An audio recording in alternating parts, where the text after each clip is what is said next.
Vavaka fiambenana, vavaka fiambenana. Arainao ny alatsinainy hatramin'ny zoma isaky ny amin'ny 7 ora sasany alina eto amin'ny pejy Andramoka Izaho Aky Radio. Vavaka fiambenana, vavaka fiambenana. Apokalipsy 1:20 ny 5. Ary nahita aho fa indro ny tanàna masina dia Jerosalema vaovao nidina avy any an-danitra tamin'Andriamanitra, voahomana tahaka ny ampakarina efa miaingo eo amin'ny vadiny. Vavaka fiambenana, vavaka fiambenana. Arainao ny alatsinainy hatramin'ny zoma isaky ny amin'ny 7 ora sasany alina eto amin'ny pejy Andramoka Izaho Aky Radio. Vavaka fiambenana, vavaka fiambenana. Vavaka fiambenana, vavaka fiambenana. Arainao ny alatsinainy hatramin'ny zoma isaky ny amin'ny 7 ora sasany alina eto amin'ny pejy Andramoka Izaho Aky Radio. Vavaka fiambenana, vavaka fiambenana. Apokalipsy 1:20 ny 5. Ary nahita aho fa indro ny tanàna masina dia Jerosalema vaovao nidina avy any an-danitra tamin'Andriamanitra, voahomana tahaka ny ampakarina efa miaingo eo amin'ny vadiny. Vavaka fiambenana, vavaka fiambenana. Arainao ny alatsinainy hatramin'ny zoma isaky ny amin'ny 7 ora sasany alina eto amin'ny pejy Andramoka Izaho Aky Radio. Vavaka fiambenana, vavaka fiambenana. Halleluia. Dia amin'ny fifaliana lehibe indray lasana bamalala no amintsika eto amin'ity androany ity. Dia tonga soa indray ianao tanaty izao fandarantsika vavaka fiambenana izay rahana amin'ny fandarana Andramoka Izaho ny Aky Radio ary ny mpikamana tanatin'ny groupe izay maresika. Dia afany miarabanareo ary mitenanareo hoe fiadanan'ny tompany eo amintsika tsirairay avy dia tsy diso lalina koinao raha tonga eto fa ifampahery amin'ny tenin'Andriamanitra tsika. Ny faniriko dia hatratra amin'ny farany ianao ary avandroano vao tonga eto dia teteny aminao koa tsy kisendrasendra kory natongavanao eto dia manantena mbola hitanao indray rapitso. Halleloia. Fa za miny fa misy lalana tian'Andriamanitra sofitanao anao ary misy zavatra tian'Andriamanitra tongavana teny aminao Andriamanitra. Zay ny antony natongavanao eto fa tsy kisendrasendra koa, fa tsy mba misy kisendrasendra ao amin'Andriamanitra ka dia tonga soa dia tahin'ny tompo isika tsirairay avy. Androany moa niditra voalohany teto androany dia raha nabavitsika nambinitso makirinina, lazafy makirinina. Izy niditra voalohany teto androany ka raha izy niditra voalohany teto dia izay miditra voalohany moa dia menatsodrano. Dia menatsodrano miaraka aminazy narehetra ny Koweït, Arabia Saoudite, any Chine ary ny any Madagasikara ihany koa menan'ity tsodrano ity ary. Dia mitsodrano azy ranavavy makirinina androany ao amin'ny Isaia 7:50. Isaia 57:19 no omena ranavavy makirinina androany amin'ny anaran'i Jesosy manao hoe: dia izaho izay maharo ny vokatry ny molotra, fiadanana ho an'izay lavitra sy ho an'izay akaiky ho Jehovah, ka dia ahasitrana azy. Halleluia. Dia fiadanana ny tompany eo aminareo fiadanana ho ny tenin'Andriamanitra ho an'izay lavitra sy ho an'izay akaiky ho anao rehetrarehetra zany. Ary dia anasitrana anareo koa nizany izy marary na aretin'ny nofo na aretin'ny saina na aretin'ny fanahy ninina tsapanao zavatra tsy mety amin'ny fiainanao dia Andriamanitra nasitrana an'izany amin'ny anaran'i Jesosy ho tanteraka aminareo zany. Halleluia. Zay mitsodrano androany dia rabantsika rehetrarehetra raha alohan'ny anomboantsika ny fandarana. Nambinitso makirinina ny Koweït niditra voalohany teo narakaraka azy tao zamina kamaradin'i Jesosy eto France $100 Koweït. Dia tonga soa ihany koa Côte-Daniela Belgique, tonga soa Tina Rakotoazaka France, Mario Lali Marie Rodine Marie Koweït, Mario Tansine Koweït, eme manambotsoa France Razana So Sylvie Koweït, Tina Rakotoazaka France, tonga soa i Ferana Rakoto France. Alléluia. Lovlitina France, Angelina Diamant Chine, tonga soa Mapionina France, Angelina Diamant Chine efa teneko teo, tojo Allemagne Sherina Lozmina France, Erika Rak France, Angelina Diamant, efa voateniko mpantelo zay. Soameva France, Miriara Andriamalala Madagasikara, Falraherito France, Sasany Apôstôly Alain Madagasikara, Yama Koweity, Berta Koweity, Tongasoa i Miaja Jesosy Mpandresy Madagasikara, Tongasoa ihany koa i Iaina France, alleluia, ambadimbadika eo Iaina na dia tsy hitanareo ary ny anarany a.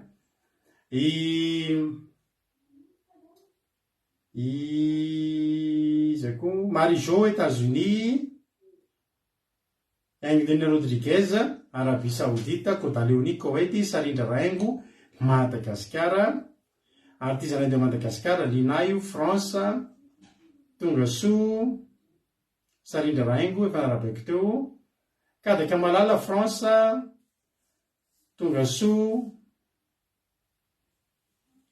Marina Tiana Canada, Lantonirina Liban, Rantarina Marie Charline Madagasikara, Christina Sara, tsy tadidiko izy amoa fa trapitako teto tianana, Andonia Suzelle Suisse, Tongasoa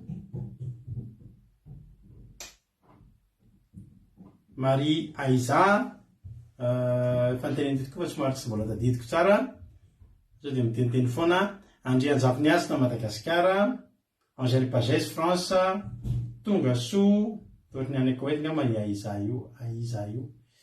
Iza koa Christina Sara,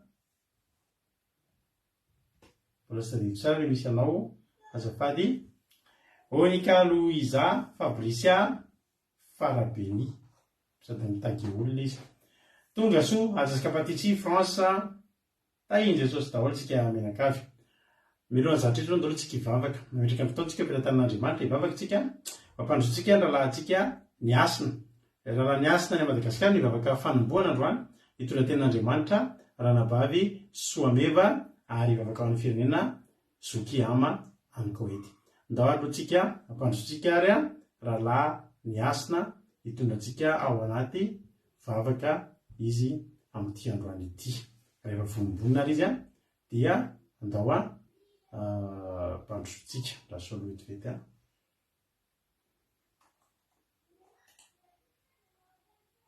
Kristina ozy izy any Saodia io ny Kristina araka izy sotra Kristina na amin'ny fitenenana ny teny dia tahin'ny tompo.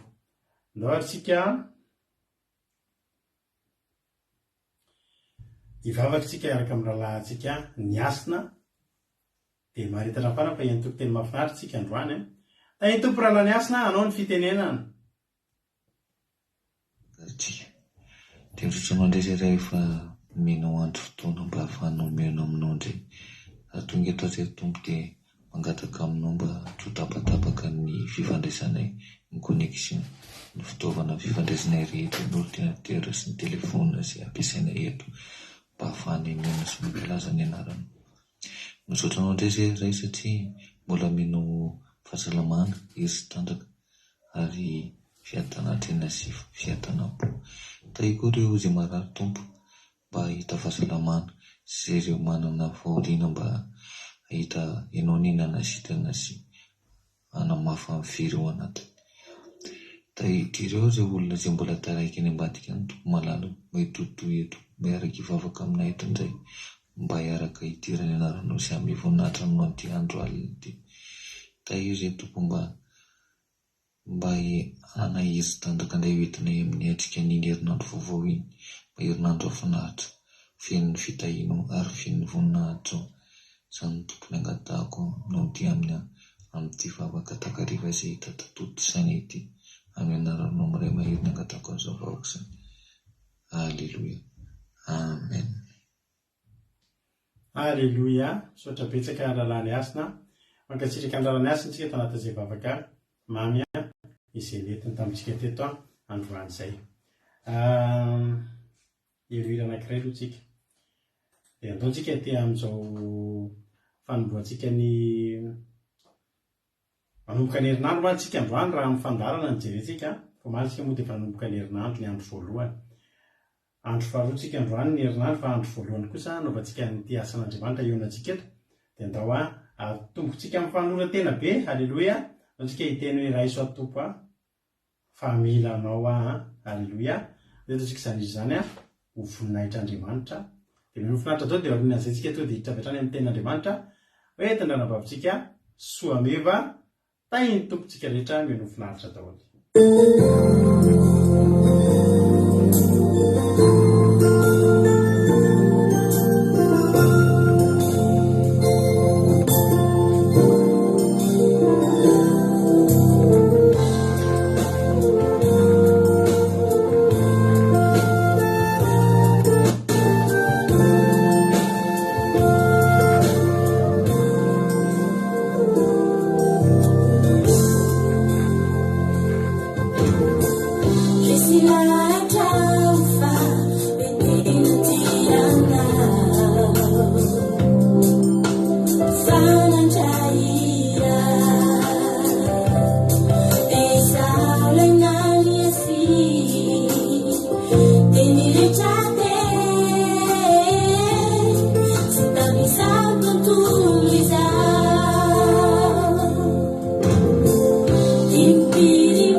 halleloia tsara le hira sady hiran'ny rikatany batisy iny no mahakasika be any sarindra olole hira aleloia na entompotsika rehetrarehetra hitra amin'ny ten'andriamanitra ary tsika hitra amin'ny ten'andriamanitra tsika dia fampatsahivana kely ihany manomboka amin'ny 14 juillet tsika amin'ity taona ity 14 juillet hatramin'ny 31 juillet tsika tsisy fandarana satria takanisa taona dia mba somary miala sasatra kely koa zay eto amin'ny fandarana dia takany tamin'ny herintaona ihany tamin'ny herintaona 15 août azafady juillet 15 août hatramin'ny 31 août tamin'ny herintaona dia amin'ity 14 août hatramin'ny 31 août dia mandeha miala sasatra kely zay eto amin'ny fandarana andramoka izao tsy hisy ny fandarana tsy hisy ny août fa diso fa juillet fa juillet fa lasa amin'ny août misaotra anareo dia tsisy ninona ny radio mandeha alleloia ny radio mandeha foana afaka mihaino radio foana nareo fa ny fandarana rehetrarehetra ankoatran'ny andro sabata ny live rehefa sabata sy ny zoom rehefa sabata zany misy fa na ny commencement kira sy famitiny toroteny tsisy ny takariva mahafinaritra tsisy ny vavaka fiambenana tsisy ny akoa mifandarana live eto zay manomboka amin'ny 14 ka hatramin'ny 31 août 1er septembre tsika mioneto alleloia zoma zay 1er septembre zay raha tsy diso tonga dia miditra anaty commencement tsika ao anatin'izay alleloia manome antsika ny fandaram-potoana ohatr'izay zany ny zoma 1er septembre no mioneto tsika zany hoe ny sabata zany 12 août dia io ny fandarana farany dia somaitsy manao ny manomboka aloaloha ny fotoanantsika amin'io sabata 12 août io satria vao vita ny fandarana dia ny alina iny izay no mandeha manaingy dia ny fandarantsika zany ny fotoam-bavakantsika zany somary mandroso kely amin'io sabata 12 août io zay ny filazan-draharaha vita ny liturgia dia zay ny filazan-draharaha hiditra amin'ny tena izy ary tsika zao hiditra amin'ny ten'andriamanitra alleloia andao ampandrosoantsika ny anabavitsika soa meva avy eto Frantsa izy mitondrantsika anatin'ny ten'andriamanitra dia raha tany am-piangonana antsika totsika andao tsika tsy naintsika te-tanana mafy sady ho fanomezam-boninahitra an'andriamanitra no fampaherezana azy taentom-pary rahavavy soa meva anao avy hatrany ny fitenenana dia aoriana amin'ny toroteniny moa dia mioneto indray tsika mitondra famelabelarana ny tenako tahiny tompo daholo tahiny tompo atsika rehetra tahiny tompo pastera tahiny tompo atsika menakazy ny ten'andriamanitra izay ho antsika androany dia ao amin'ny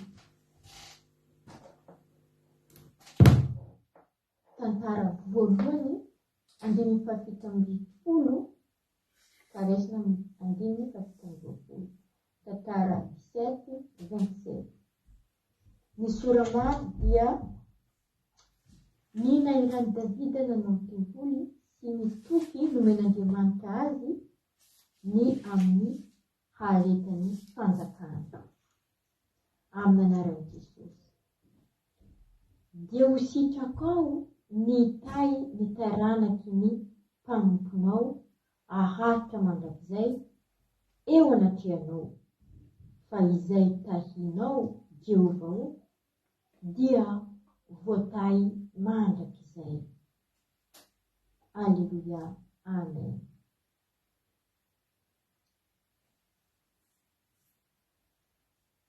Isika moa ry havana niaratsika na ino zany tenin'andriamanitra izany nisoratany tato amin'ny tantara voalohany dia hozy izy hoe izay tahinao Jehovah dia voatay mandrakizay. Ry havana rehefa tahin'i Jehovah anao dia voatay mandrakizay. Misy olona moa pastera dia efa difitra ny problema, efa difitra tanteraka mihitsy izy amin'ny olana zay rehetra mahazo azy. Misy ny sasany namitenda kely mihitsy azy pastera tafidifitra hatramin'ny lohany mihitsy ny adi-piainana satria efa be da be loatra efa tsy fantatra aiza ny omboana. Na maro amin'izy ireo koa aza na sika rehetra hoe avana efa tatra ny problema zany dia mametra-panontaniana foana hoe mbola mizaha toetranazy Andriamanitra. Amin'izany atsika kristianina mbola mametra-panontaniana ohatran'izany, mbola mizaha toetranazy foana avy Andriamanitra. Ahoana mihitsy ny vavaka izy ity sao dia tsy misy zany Andriamanitra zany, sao dia tsy misy zany Andriamanitra meny vavaka izany, asa tsy misy akory Andriamanitra mamaly vavaka izany, safandrebirebena fotsiny ny fivavahana, nahoana izao tsy mamaly vavaka, izao mihitsy no efa ny angaram-bitana sa fananina. Maro ny fanontaniana mipetraka, maro ny monina mipetraka. Nahoana afa tsy jeren'olona, nahoana tsy nen'olona amin'izao problema maro izao. Ry havana, misy ny kristianina efa reraka, misy kristianina efa nafaly tena mihitsy ny fiainany, tena reraka izy. Ka io no mahatonga maro amin'ny kristianina miverim-balina. Satria maro amin'izy ireo décourage, maro amin'izy ireo kivy amin'ny fiainana, nefa tsy tokony izany atsika satria kristianina. Ka inona moa no ataontsika eto androany pastera? Ny resaka antsika androany ny ten'Andriamanitra izay entsika androany filazantsara pastera dia tsotra dia tsotra. Ny tomantsika ireo vavantsika, sy ampilazana ireo olona fa mbola tsy nanary anao zany Andriamanitra, mbola tsy nafoy anao zany Andriamanitra ry havana. Na dia meritreritra aza anao, nahoana mitontona tiamiko karazany problema, karazany olana ohatr'izao, tena nafon'Andriamanitra ve aho? Ny valy ry havana, tsia anao tsy nafony izany.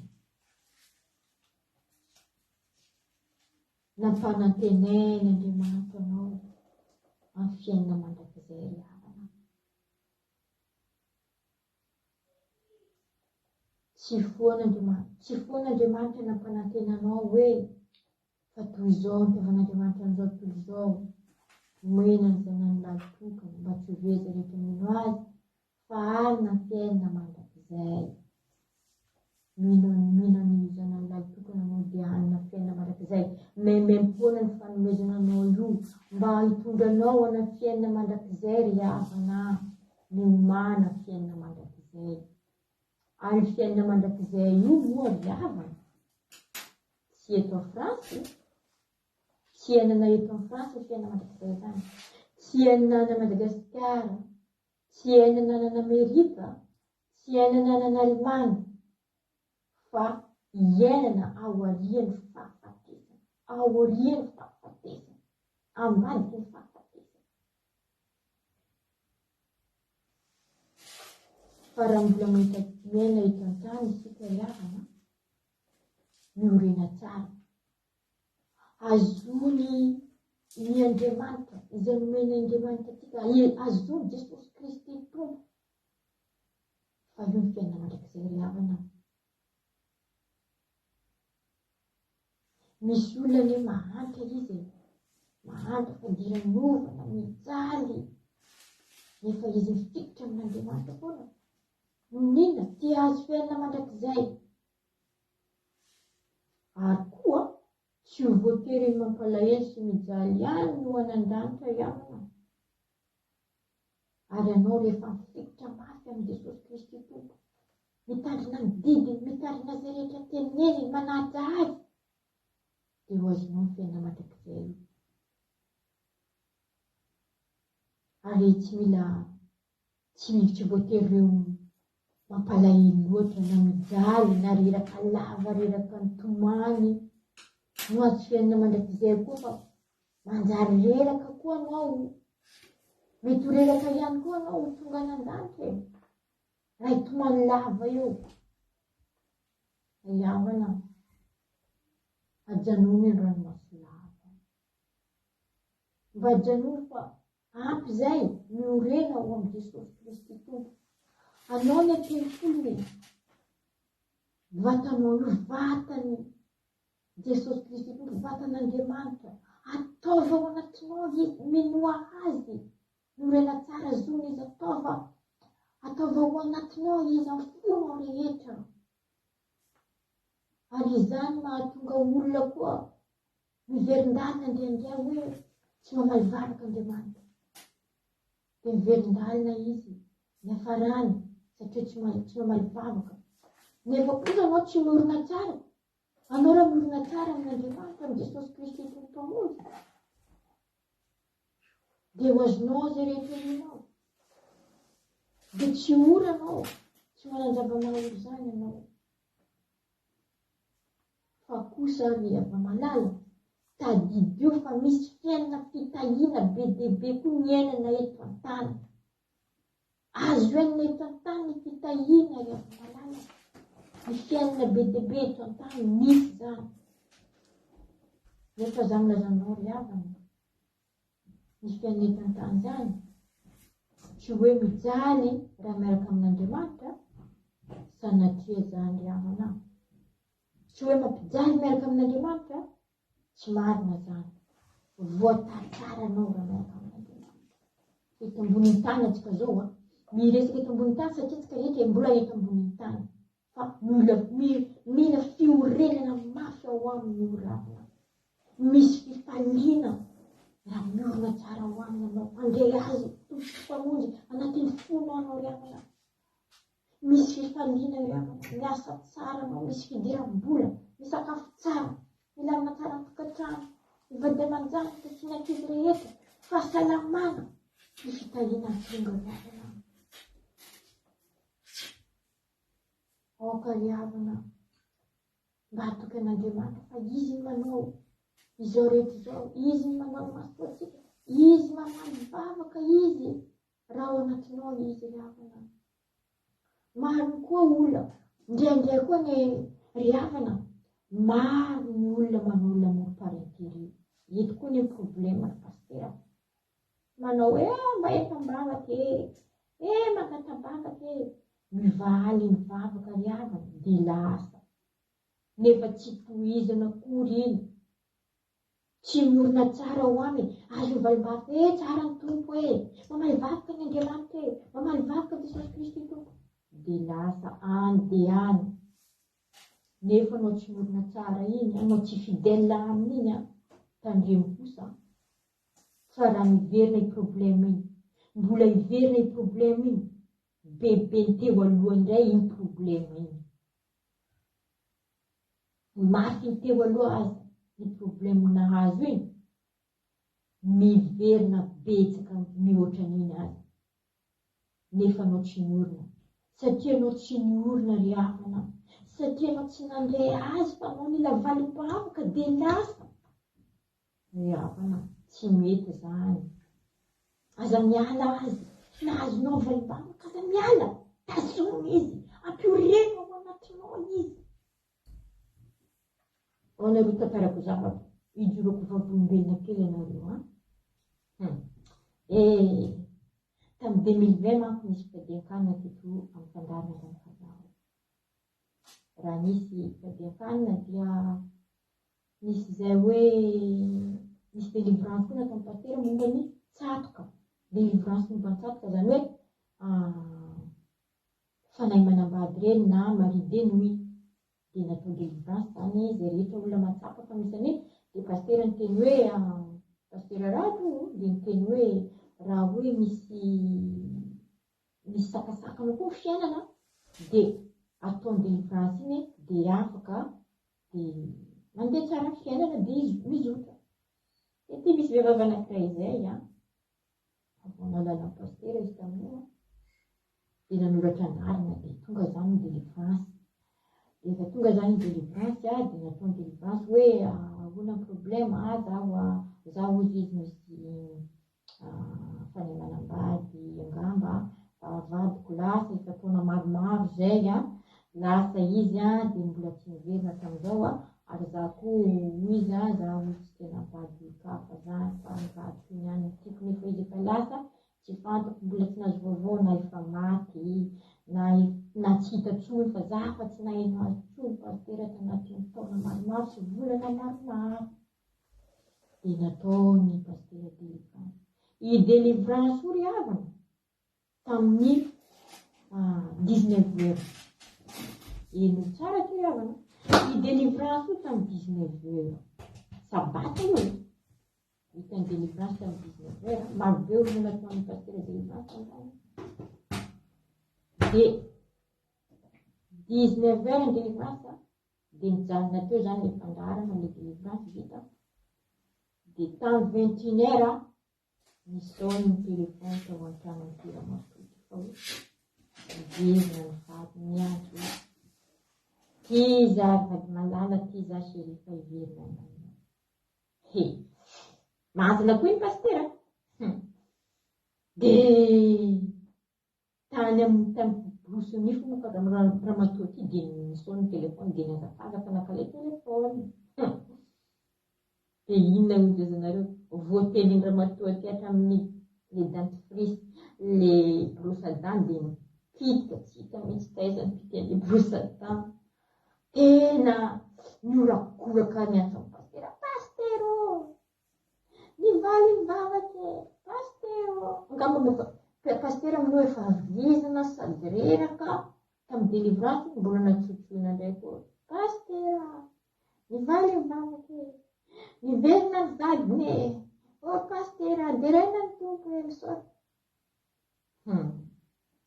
Andriamanitra teo nanao fahagagana sy mirakina satria nonino zany niorina tamin'ny nonino teto namaly vavaka Andriamanitra. Tsy izy moa vehivavy teneniko aminareo zany fa soameva le miresaka aminareo mitokotena aminareo hatramin'izao tsy miala amin'ny Jesosy Kristy mihitsy isoameva hatramintsika miteny izao. Fa Andriamanitra rehefa nanao zavatra tsy sady varotra mihitsy. Andriamanitra rehefa nanao zavatra tsy izy fanontaniana zany mihitsy. Rehefa nanao mirakina izy tsisy hoe andrasako kely sa ino sa espace-ny 2 heures de temps ry havana. Tao anatin'ny 2 heures de temps dia nivaly ny vavaka olona tsary olona efa nialana efa ela tamin'ny taona maromaro volana maromaro ny telefony mirakina izany. Rehefa malala hain'Andriamanitra anao io na fidèle na tsy fidèle aminy.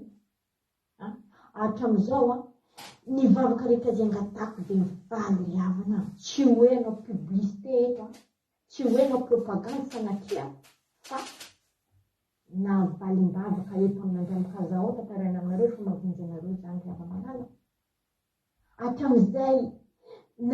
Hatramin'izay nivalian'ny vavaka voalohany teto nenahy ziska hatramin'izao tsy tamin'ny izao na ny zavatra eritreretiko aza mbola tsy nitambavaka dia efa mivaly koa miorena tsara. Rehefa mahazo valim-bavaka aza maimaika miala zany fa anao ne raha mijanona anao mahay mitombo ny valim-bavaka ao fa raha mandeha anao itsany me valim-bavaka ny olona iala azy anao tsy orina aminazy.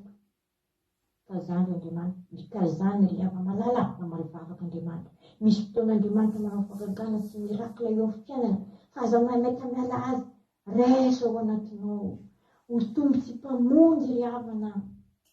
Raiso izy ry havana amin'ny fo malemy meo azy ny fonao atolory azy ataovy malemy eo anatriany. Indrindra amin'izao andro alohan'ny faran'izao ry havana. Ndao anatika ny fiainantsika eo aminy sika manamasina tena ry havana. miakanjo akanjo fotsy diovina ny anatin'ny fory havana. Raha misy olona nanao lahelo any dana mifonany aminy. Raha misy olona nanao lahelo izy teneny hoe mamela koa zaho, mamela ny koa zaho, nanamanao, navanao, mamela hely tsisy dikan'izany fa mitandrina eto manandanja, manimanitra feretika manandanja ry havana. Fa zany izy ry havana, manantena sy nino atsika rehetra. Fa ny tenin'Andriamanitra eto milaza hoe izay tahin'i Jehova dia voatahy mandrakizay. Ka ho tonga amintsika tsirairay ny fiainana mandrakizay sy ny fitahiana be dia be tantany ho amintsika ny fiadanana sy fahasoavana ary ny fahasambarana fa ho an'i Jehova Andriamanitra tompony sabata irery ihany voninahitra.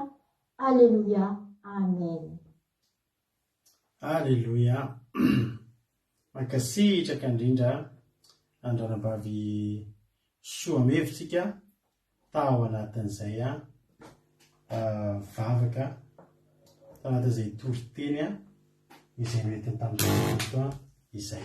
Andriamanitra manakaipahasoavana ne amary fitianao vavy hoe miaraka amin'ny tantara kely mahafinaritra izy fijona vavolombelona. Tsaroana foana tokoa zany fotoana zany. Tsaroana foana ozy foana hoe tamin'ny ranavavy soa io zany rehefa voandresaka taminay voandresaka vetivety kely fotsiny izy dia tonga dia tapa-kevitra izy niditra tamin'ilay groupy izay anaovana délivrance tamin'izay. Be teo amin'ny ao manontany amin'ny 30 isan-tany nareo natao délivrance tamin'ireny raha tsy diso teo amin'ny 30 teo vehivavy 30 vehivavy daholo ny ankabetsahany. Resaka tsatoka, blocage, fanamanam-bady. Dia anisan'ny niditra tao anatin'izay groupe izay nangetaheta ranavavy soa meva. Dia tena marina tokoa izy roka vondrelo amin'ireo fa anisan'ny olona vetivety indrindra tena naindray valim-bavaka teto izy. Hoy izy mantsy anivadika. Tamin'izany koa moa nahita ny tariny paoziny ranavavy soa meva. Dia arakaraka ny anarana tokoa sady soa no meva. Tena mbola tena tao anatin'le tena ohatrany hoe mieritreritra hoe mbola ho ela vao tafasaraka amin'ny fijerijejoana zao vehivavy zany. Tena le mbola tena zao karazana zavatra rehetra zao. Dia nandray valim-bavaka izy dia nanana fanahiana kely izay hoe tena marina raha vao ny olona mantsy mora mandray valim-bavaka izay izy dia mora tsy hitako izy. Efa le olona le somary dia zay ela ireny vao nazo na efa nomboka nahita tsirony amin'ilay filazantsara dia lasa efa ao tsara. Hoy izay hoe marina raha tsy vetivety ho tafiary ty ranambavy ty. Fa ny zavatra nahafinaritra dia izao. Arakaraka ny valim-bavaka izay tonga teo aminy no nitombon'ny fanoloran-tena teo aminy ihany koa. Halleloia. Ary ampianariko anareo androany tena anatra lesona ho antsika rehetra. Fa mandrakity izy ny androany izy no teny teo mandrakity ny androany nazo valim-bavaka foana izy satria nanino isaky ny aoriana ny valim-bavaka dia mandroso voamia mandroso foana fa tsy variana. Misy tokoa ngely amina vao mahazo ampahana. Misy ary ny olona vao fofona valim-bavaka fotsiny dia efa manao veloma. Vao fofony fotsiny dia manao veloma amin'ny fomba ofisialy. Ny asitra zany. Ary iriko mba ohatr' izany daholo tsika rehetrarehetra. Fa dia izy mbola hitantsika eo hatramin'izao. Efa 3 taona zany zao ranavavy soa meva niaraka tamintsika teto. Dia hoy izy hoe mbola tsy nitsahatra ny fitahian'Andriamanitra. Marina izany. Koa zao itsy vavolombelona aminareo. Ny vavaka izay tamin'izany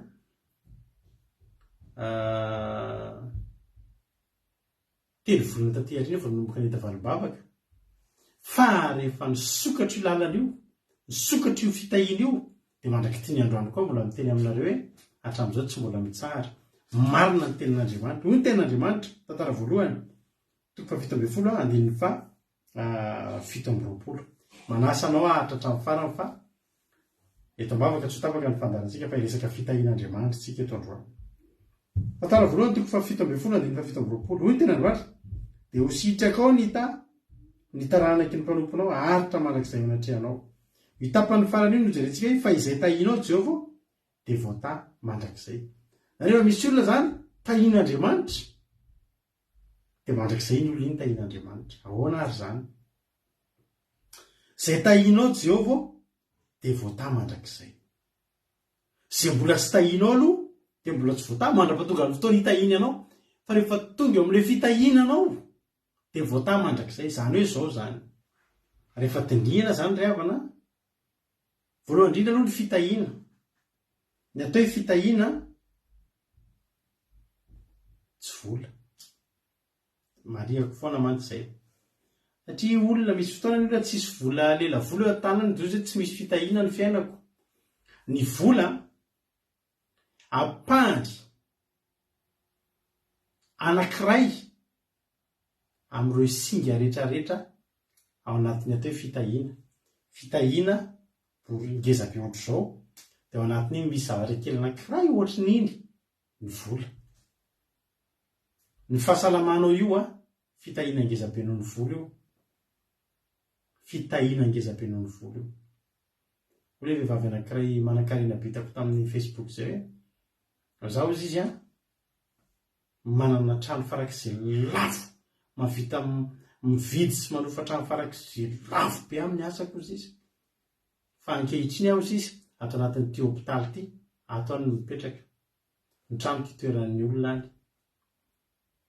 Moa zavatra teneniny fa fehany dia zao izy rehefa nydinihako ny fahasalamana ny arena fa tsy ny vola. Nefa na ny fahasalamana ampahany ihany koa zany, ny vola ampahany zany. Fa ny fitahian'Andriamanitra zany dia tsy zavatra iray zany. Ary ny fitahian'Andriamanitra zany dia mikasika ny fiainanao, ny fiainan'ilay olona manontolo sy ny manodidina azy rehetra. Ary zao hoy ny tenin'Andriamanitra, zay tahianao Jehovah dia voata mandrakizay. Jery tantaran'olona anankiray tsika ifampahelezantsika androany. Tsika jery tantaran'olona anankiray tahian'ny tompo ary tao anatin'ny Baiboly. Tahian'ny tompo daholo ilay olona rehetra eo. Tahian'ny tompo Zaraely Benjanina, izy koa mbola tsy voaravako, Roso Olga, Elisa Tsiala, Lantonina Botinavao, Tonga Soa, izy daholo. Izay no hitako vaovao eo. Terirany betsaka hitako ao ambonimbony ao. Alleluia. Natsika hijery tantaran'olona anankiray olona anisan'ny tahian'ny tompo indrindra atao tamin'ny Baiboly. Anisany fa izay niaraka tamin'Andriamanitra tato moa dia tahian'Andriamanitra daholo. Mety misy olona anankiray hijery tantarantsika ny amin'ny Genesis 7:20, Genesis 7:30 rehetrarehetrany dia resaka momba ny Jakoba isika. Jakoba dia anisan'ny olona tena nitahian'ny tompo tato tamin'ny Baiboly. Naninona ary Jakoba no nitahian'Andriamanitra? Inona ary tena antony nitahian'Andriamanitra ny Jakoba? Natonga Jakoba nanan-karena. Move satria nitsofin'ny rano rainy izy, nitsofin'ny rainy rano izy. Ary dia nisy tsodrano tokoa nataon'ny rainy ho any Jakoba. Hoy ny ten'Andriamanitra, Genesis 7:20 no jerentsika. Genesis 7:20 andininy 9:20. Genesis 27:26.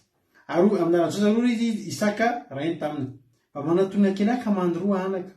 Dia nanatona izy ka nandroka azy. Ary Isaka nandreny fofon'ny fitafiana dia nitsodrana azy ka ny hoe fofon'ny zanako. Dia tahaka ny fofon'ny sazy nitahian'i Jehovah. Ary nanomezan'Andriamanitra anao ny andon'ny lanitra sy ny tsiron'ny tany ary varisana miboloboka betsaka. Anompo anao ny firenena maro ary ekohaka eo anatrehanao ny firenena samihafa. Ho tompon'ny rahalahinao ianao, aoka ekohaka eo anatrehanao ny zanaky ny reninao ho voaozina izay rehetra manozona anao ary ho asoavina izay manisy soanao. Tsodrano azon'ny Jakoba tamin'ny dadany ara-nofo ity. Teteny aminao ary hoe io ve no nahatonga ny Jakoba nanan-karena? andisany satria nitsodran'ny ray aman-dreny a dia tena zava-mahery. Alleloia.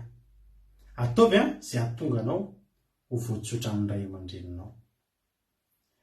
Rehefa isy zavatra ho ataonao dia tedava ray aman-dreny mba hitsodrano anao. Alleloia. Tsodran'ny ray io a, ny ray ny ara-nofo ny tsodrano azy amin'io.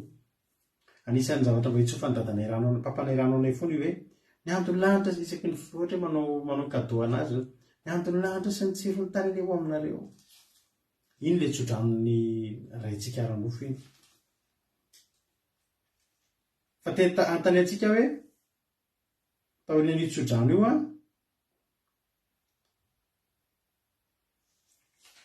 anakarena ve a i Jakoba. Taoiny an'io tsodrano izy na dia mitsoaka tsy nahatondra ninina, tsisy ninina teny aminy.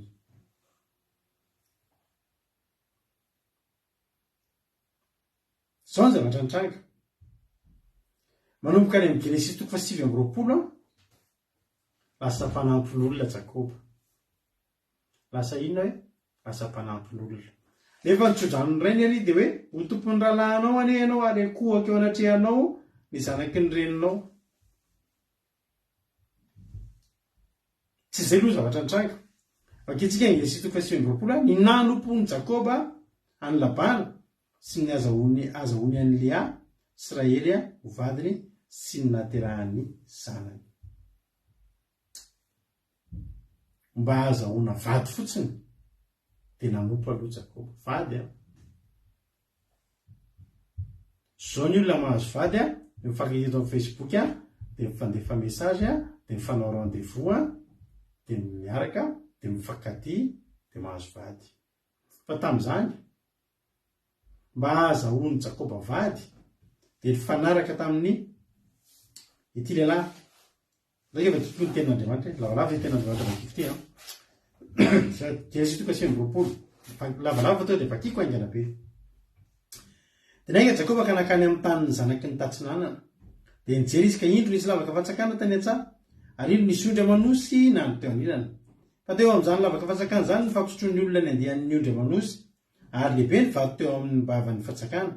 Ary nangonina teo ny andehan'ny ondry amanosy rehetra, dia nankodian'ny olona ny vato hiala tamin'ny vavan'ny lavaka fatsakana ka nampisotroany ny ondry amanosy, ary naveriny ireny ny vato eo amin'ny lavaka fatsakana ho amin'ny fitoerany. Dia hoy Jakoba tamin'ny olona, rahalahy, avaiza moa nareo? Ary ireo, avany aharany izahay. Ary hoy izy, momba fantatrareo va Labana zanaka lahy Nahora? Dia hoy izy, fantatra ihany. Ary hoy izy taminy, tsara ihany va izy? Dia hoy izy taminy, tsara ihany izy. Ary indro tamin'ny Rahely zanany vavy nitondra ny ondry amanosy. Ary hoy izy, indro mbola atoandro be ny andro ka tsy mbola mby amin'ny fotoana famorinan'ny ondry amanosy. Ampisotroiny ny ondry amanosy dia ndeha andraso. Dia hoy izy, tsy azonay atao izany na tsy efa tafangona avokoa ny andehan'ny ondry amanosy rehetra. Ka akodian'ny olona ny vato hiala amin'ny vavan'ny lavaka fatsakana dia vao ampisotro ny ondry amanosy izay. Raha mbola niteny taminy izy dia indro tamin'ny Rahely nitondra ondry amanosy indray fa mpiandry ondry izy. Ary rehefa hitan'ny Jakoba Rahely zanaka vavan'ny Labana natahan-dreniny dia sy ny ondry amanosy ny Labana natahan-dreniny dia anato izy ka nanakodiany vato hiala tamin'ny vavan'ny lavaka fatsakana dia nampisotro ny ondry amanosy ny Labana anatahan-dreniny izy. Ary Jakoba nanoroka ny Rahely dia nanatra ny feony ka nitomany. Dia nambarany Jakoba tamin'ny Rahely fa havandrainy sy zanadrebeky izy. Dia azakazaka Rahely nanambara izany tamin'indray. Ary rehefa reny Labana ny filazany an Jakoba zanaka nabavana dia niazakazaka etsy anazy izy ka namiana azy sy nandroka azy ary nitondra azy ao an-tranony. Dia nambarana Jakoba tamin'ny Labana izany rehetra izany. Ary hoy Labana taminy, taolako sy nofo tokoa ianao. Ary rehefa nitondra tamin'ny iray volana Jakoba dia hoy Labana taminy, mona dia rahalahiko azy ianao dia hanompo mpahamaina va? Lazao amiko izay ho karamanao. Ary Labana nananjanaka roa vavy, Leana anarany zokiny ary Rahely anarany zandriny.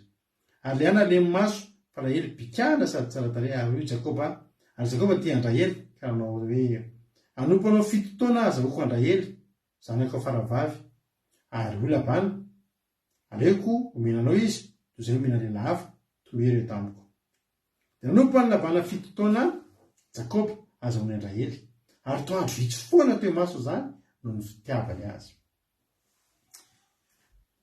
Mba azahoany vady zany a dia manompo zany a mihoatra noho ny miasa, tena manompo zany mety mifo maraina be dia mody alina be, manompo mba azahoana fito taona. Ary Jakoba tamin'ny Labana, aiza ny vadiko mba hanambadiako azy fa tapotra ny fetrandroko, tapotra ny fito taona, vetivety kely dia lasa satria efa tiana loatra, tsy sahona tsony le fotoana mandeha, vetivety kely satria efa tsy mieritreritra afa-tsirahely. Ary Jakoba tamin'ny Labana tonga ny tapotra ny fito taona, aiza ny vadiko mba hanambadiako azy efa tapotra ny fetrandroko. Ary nampamorona ny tompon-tany rehetra Labana ka nanao fanasana, ka ny zony hariva dia naka an'ilay hazanany vavy izy ka nitondra azy ho any amin'ny Jakoba. Dia nanambady azy Jakoba ka tamin'izany misarona ny tarehan'ny vehivavy aleo amin'ny mariazy, misarona voaly. Dia nentina nataon'ny Labana apitaka zany. Rahely no nanompon'i Jakoba azy fito taona, rehefa tonga ilay mariazy nafenina Rahely. Ohatran'ilay le manao anareo mba nanao zany tamin'ny natao mariazy, rehefa ilay miseho manao fisehoana dia olona hafa aloha mody apotra eo, ohatr'izay ilay izy. Dia nalain'i Jakoba, nalain'ny Labana Lea zanany vavy dia nentiny teo amin'ny Jakoba. Dia natao ny mariazy mbola tsy fantatra, tsy mifankahita tarehy, maraiky marina tokoa fa ianao, dia natao ny fanekena rehetra. Ary nomeny Labana n'ilay zanany vavy Zilpa zanan'ankizy vavy ny anompo azy. Ary rehefa maraina ny andro, indro fa Lea izy. Oay, to Lea nefa tokotoko indray. Dia hoy Jakoba tamin'ny Labana, ahoana izao nataonao tamiko izao? Moa tsy Rahely fa nanompokanao, ka anao nanofitahanao a? Io Labana, tsy fanao aty amin'ny taniny eny mamoaka ny zandry relohany zokiny. Tanterao ny herinandro ny ty anankiray ity, dia omenanao koa ny anankiray ny fanompoana izay mbola nomponao ahy fito taona indray. Enjany zany a. Ohatran'ilay tsika ny mividy telefona any Madagasikara zany, tonga ny hatrany lasa tapa-biriky ilay telefona, ohatr'izay ilay izy. Fisolokiana kely nataon'ny Labana, nofitahana Jakoba, nofitahana, nararotana. Dia izao mba azahoany Andraely amin'izay a, le fito taona ny asany zany olona tsy tiany kory ny azo. Toy izy Labana, meko anao io fa miasa fito taona manaraka indray. Dia nataony Jakoba zany, dia tanterahany ny herinandrony. Io mantsy ilay grand mariage, rehefa mivady dia mandrisy ny herinandro mifety sy mifaly anaty mariazy foana. Vita ny herinandro, verina ny asa indray Jakoba. Nataony Jakoba zany ka tanterahany ny herinandrony, dia omeny Labana koa Rahely zanany ho vadiny. Ary nomeny Labana Andraely zanany vavy koa Bila zanany vavy an'Abazy.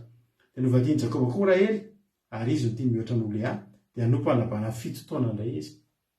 Eritreretinareo hoe 14 taona zany,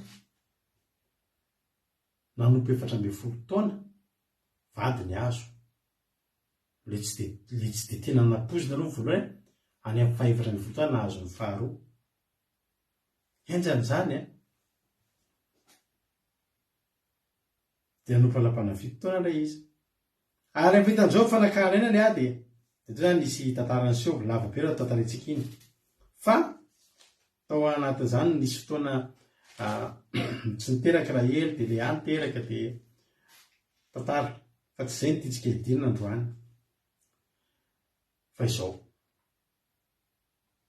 14 taona zany a niasana i Jakoba, tsy mbola nanana ninina afa-tsy vady anankiroa.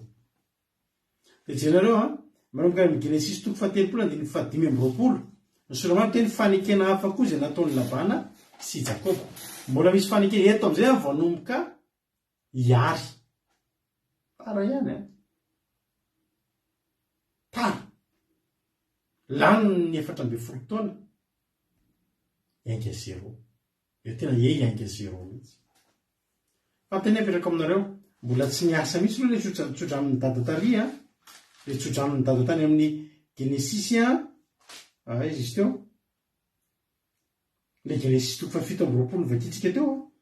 Mbola tsy niasa aloha 14 taona, efa lasa ihany 14 taona fa mbola tsy tanteraka ihany ny tsotra amin'ny dada. mbola nisy fanekena vaovao natao indray. Fanekena hafa koa izay nataony Labana sy Jakoba. Labana zany a dia olona tena tia vola ary tena fatrapitia reny ary tena tiany ny manan-karena, tiany ny fantatry olona hoe manan-karena. Ary rehefa niteraka an' Josefa Rahely dia hoy Jakoba tamin'ny Labana, alefaso akany amin'ny fonenako sy ny taniko. Meo avy vady aman-janako.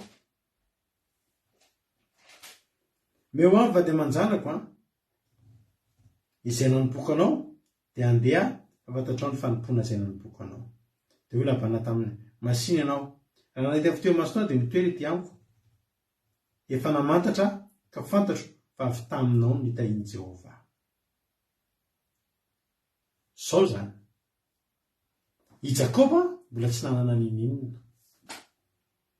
I Jakoba mbola tsy nanana ninninina, mbola mpanompo foana. Fa ay ao ambadibadika ao misy olona mahatsapa tahian'Andriamanitra. Noho i Jakoba, noho ny fisian'i Jakoba teo amin'ny fiainany, dia natsapa izy fantatro fa avy taminao ny nitahiany Jehova. Ity Labana ity dia olona tsy mivavaka amin'ny Jehova fa mpanompo sampy. Jerentsika izay rehefa avy eo, mpanompo sampy Labana. Tsapany Labana fa hatramin'ny nampisain'i Jakoba teo dia nitahiany Jehova izy. Tsapany izany hoe tsy niasa ilay sampiny. Ny anaran'ny sampiny Labana dia Terafima. Jerentsika izay rehefa avy eo. Fa ozy izy hatramin'ny nateo anao fantatro fa avy taminao no nitahiany Jehova. Zao ry havana, ny olona tahian'Andriamanitra, ny atao hoe fitahiana, io fitahiana io dia fanahy. Anankiray amin'ireo fanahan'Andriamanitra be dia be. Ny fitahiana zany fataro manomboka eto fa tsy vola amin'ny espesy ao anatin'ny poketranao ao. Fa ny fitahiana dia fanahy anankiray izy io. Fanahy ny fitahiana. Alleluia. Fanahy ny atao fitahiana. Io fanahy io rehefa mirotsaka amin'ny olona anankiray dia miasa anatin'ny olona io. Dia rehefa izay mikasokasoka ny olona io dia tahiana. Izay itoeran'ny olona io dia lasa tahiany Jehova na mpanompo sampy aza. Mpanompo sampy. Jerena tsara fa any amin'ny Genesis 3:30 any misy tena hoe ary Labana efa lasa nandeha nentin'ny ondry amonosana dia nangalary Rahely ny sampindrainy. Sampindrainy. Dia ery ambany ery misy telo kely Terafima. Terafima andrainy. Nampanankarena ny Labana taloha. Nanomboka nananany ireo ondry amanosy ireo tsy Jehova. Fa ny Terafimany. Terafima zany dia sary vongana. Ny tompon'ny olona tamin'izany andro zany. Ary tena sikidy mahery, ody mahery mihitsiny. Izany Terafima zany. Io Terafima io no nitany Labana talohany natongavany Jakoba teo amin'ny fiainana dia nanana ondry amanosy i Labana fa mbola tsy nisongadina. Fa tao anatin'ny 400 taona dia tena tsapany Labana hoe tena zao izy fantatro fa avy taminao ny tahiany Jehova tonohy izay karamanao fa omeko anao. Zany hoe nanomboka niditra Jakoba dia niasa ny fanahin'ny fitahiana tao anatin'ny Jakoba. Dia ny olona nipetrahany. Raha Jakoba izany zao ny vahiny ao an-tranontsika ohatra. Tsy dia tahiany tompo azy janontsika. Ary androantsika hivavaka, maharetatra amin'ny farany ianao androantsika hivavaka. Izay rehetra tonga eto izy androany ka hivavaka amin'ny fony rehefa avy eo manaraka tsara izay lazaina anatin'ny toriteny dia tsika hivavaka tsy ho tapaka ny toriteny. Dia handray an'izany fitahiana, izany fanahin'ny fitahiana izany. Ary tokony hananantsika izany. Tsika reto izany dia izao tokony namiditra aiza tsika namiditra aiza miditra any antranon'olona miditra any anaty tokantranon'olona miditra anatina fiasanana kiray miasa ao dia tokony atsapa fitahian'Andriamanitra tsy mbola vavaka amin'ny Jehovah ireo olo ireo fa noho ny fisianao dia tahian'ny tompo ireo olo ireo dia ho tsapanao amin'izay fotoana izay fa misy fanahin'ny fitahiana ao anatinao mitoetra ao anatinao ny fanahin'ny fitahiana miditra anaty tranon'olona anankiray ianao miditra fotsiny fanerasera sy mifampikasikasika amin'olona ao ianao tonga dia misy fitahian'Andriamanitra ny fiainan'ireo olo ireo miditra ianao antranon'olona mahantra dia mivoaka ianao ny sakafondreo mandeha tao ianao fa jereo ny fiainan'iny olona iny ao aorianan'iny nampanompo sampy ary ireo atsapa fa tahian'i Jehovah satria maninona satria ao anatinao tao anatin'ny Jakoba dia misy ilay fitahian'Andriamanitra izay tahianao Jehovah dia voatà mandrakizay tahiana ao le fanahy ary Jakoba tamin'ny fantatrao 5:7 tsika izao nantany zany Labany tonoy izay karamanao dia hoe Jakoba fantatrao izay nanompokanao sy ny toetry ny ondry amanosonao taty amiko fa kely ny fanananao fo mbola tsy tonga efa nitombo be dehibe izy nisainy Jakoba ny ondry amanosiny nanana ihany fa kely alleloia nanana ihany fa kely navitany nataony ihany terafima fa kely alleloia fa kely ny fanananao fo mbola tsy tonga fa noho nitombo be dehibe izy dia efa nitahanao Jehovah tamin'ny diako rehetra alakehitriny roviana kosa mba hiaro amin'ny ao an-trano hoy izany Jakoba hoe tena niasa ho anao foana teto fa roviana vao mba hanana ny anahy ay Jakoba io mbola tsy nanana aza malahelo ianao rehefa ao anatinao ny fanahin'ny fitahian'Andriamanitra mety ny olona ifanerasera aminao no mahazo voalohany fa ianao ngefa manaraka anao ilay izy tsisy atahorana ianao hoy ilay tenin'Andriamanitra izay tahianao Jehovah dia voatà mandrakizay ny olona aloha mahavaka tahiana ny olona fa ianao nge ange rehefa avy eo hoe manaraka anao nge ny ositra manaraka anao anatinao nge ilay fanahy ary hoy izy 9:3 inona ary nomeko anao ary Jakoba tsy amenin'inona ianao zany ny olona tahiana tsy mivelona amina karama kely tsy mivelona amin'ny karama varimasaka inona ary nomeko anao hoy Jakoba tsy amenin'inona ianao raha ataonao amiko zao zavatra zao dia mbola andrasako sy ho tandremako ihany ny ondry amanosonao 9:3 enona rehetra manomboka eto andeha teto ny ondry amanosonao rehetra anio ka hanavaka ny mara sy ny sada ary ny mainty rehetra amin'ny ondry ary ny sada sy ny mara eo amin'ny osy koa ireny no karamako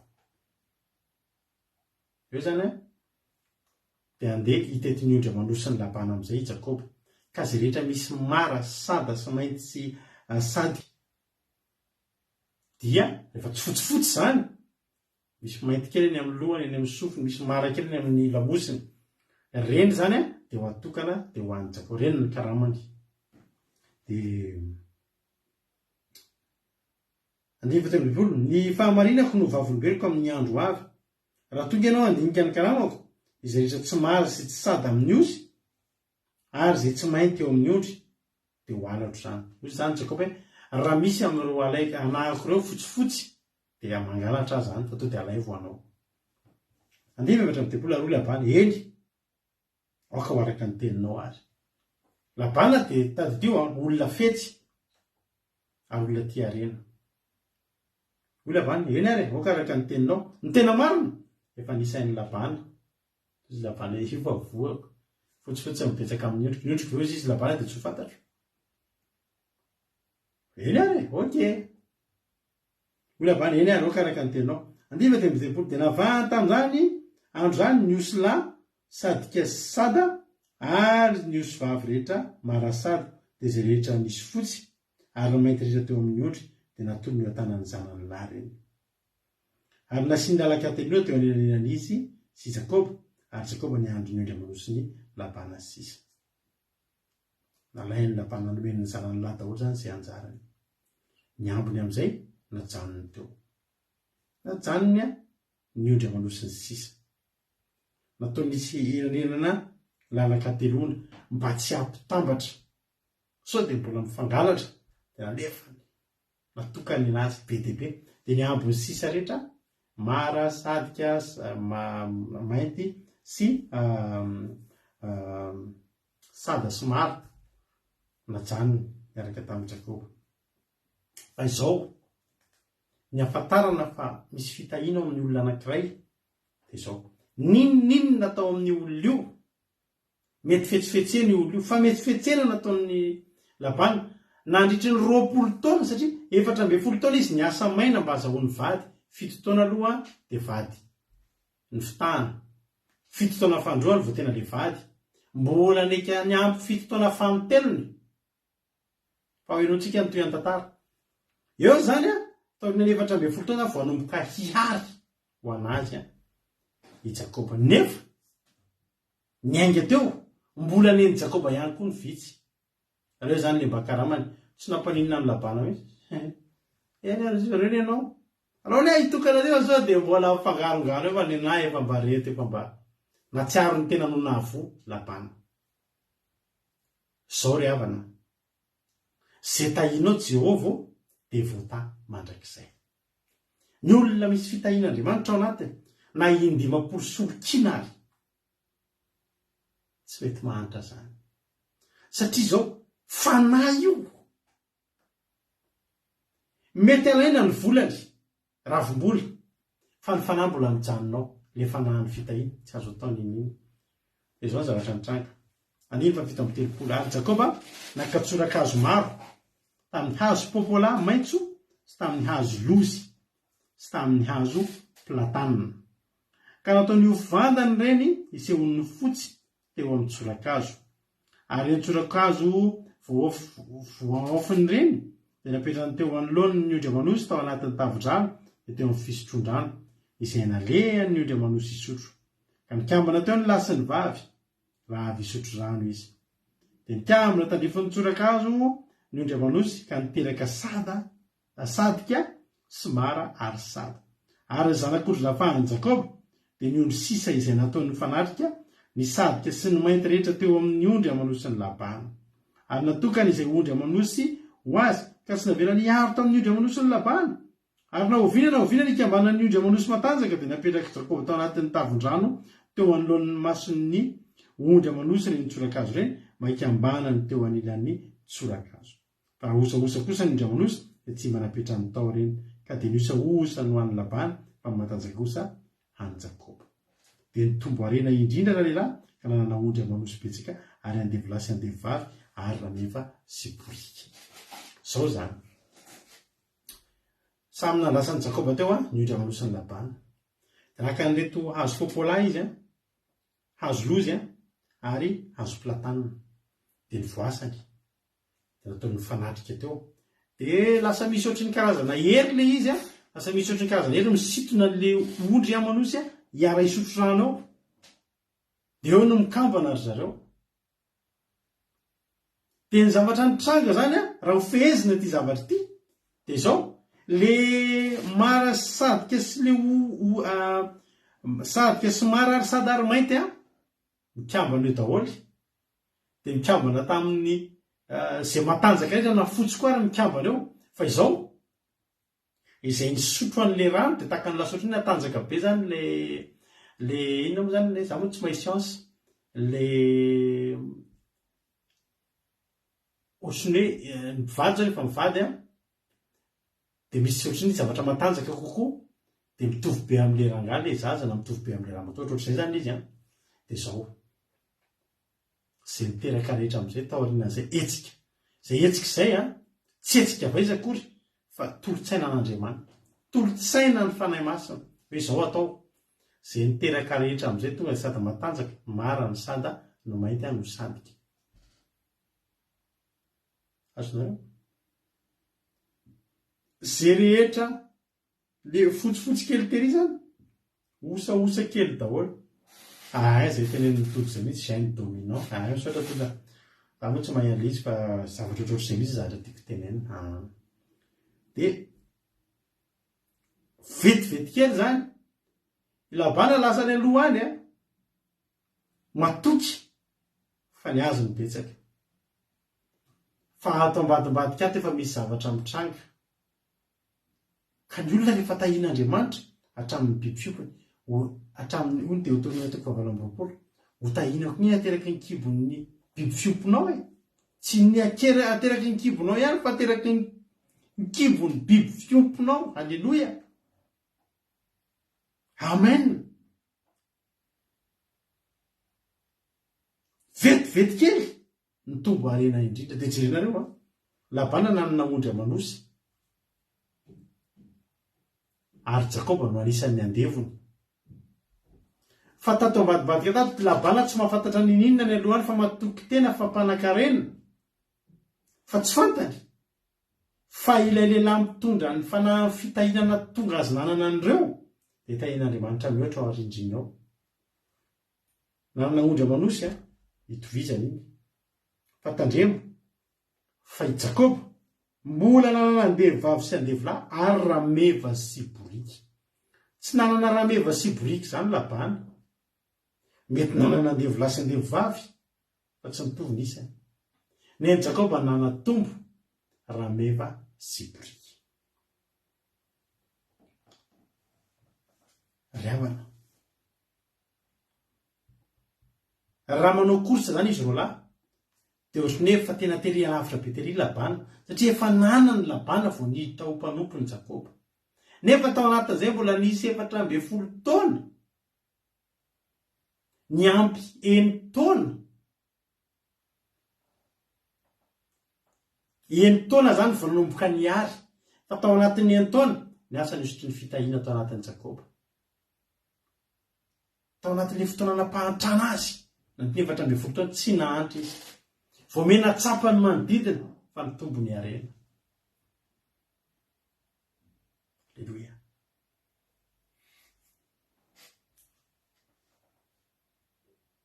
Riavana tonga sainy Jakoba ny 20 taona tena ahoana ary zany. Genesis 1:30 ary Jakoba nandreteny zanaky Labana na hoe nisy zanaky Labana nahita zany fa lasa be deabe ny ondry amanosy sadika sada mara ary mainty dia hoy izy efa lasany Jakoba avokoa zay etra nanana raitsika ary avy tamin'ny fananany raitsika no nazahoany an'izao voninahitra rehetra zao. Jereny Jakoba nitarehany Labana lasa manomboka tezitra amin'izay mialina mahita azy manana. Hoy Jehovah tamin'ny Labana, modiany amin'ny tanin'ny razanao sy any amin'ny havanao ary mbanao tokoa nahazo baiko amin'izay mialahy amin'izay. Tao anatin'ny fotoana fohy ny tombo be dia be ny arenan'i Jakoba ary nialina hatramin'ny zanaky Labana. Asa izy nandeha nitsoa netiny amin'izay mivady aman-janany sy ny arenany rehetrarehetra.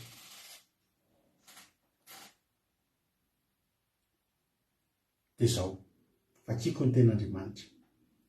Ary Jakoba andiny fefatra amin'ny Genesis 1:30 ary Jakoba naniraka sy napakandra Ely sy Lea akany an-tsaha any amin'ny ondry amanosy sy ny kanana taminy hoe hitako ny tarehan'ny rainareo fa tsy mba miravirana amiko tahaka ny taloha fa Andriamanitra ndraiky rehefa nomba ary fantareo fa tamin'ny heriko rehetra nanompoky ny rainareo fa ny rainareo efa namitaka ka efa nanova ny karamako 10 efa tsy navelan'Andriamanitra tonga loza tamiko izy. Alleluia.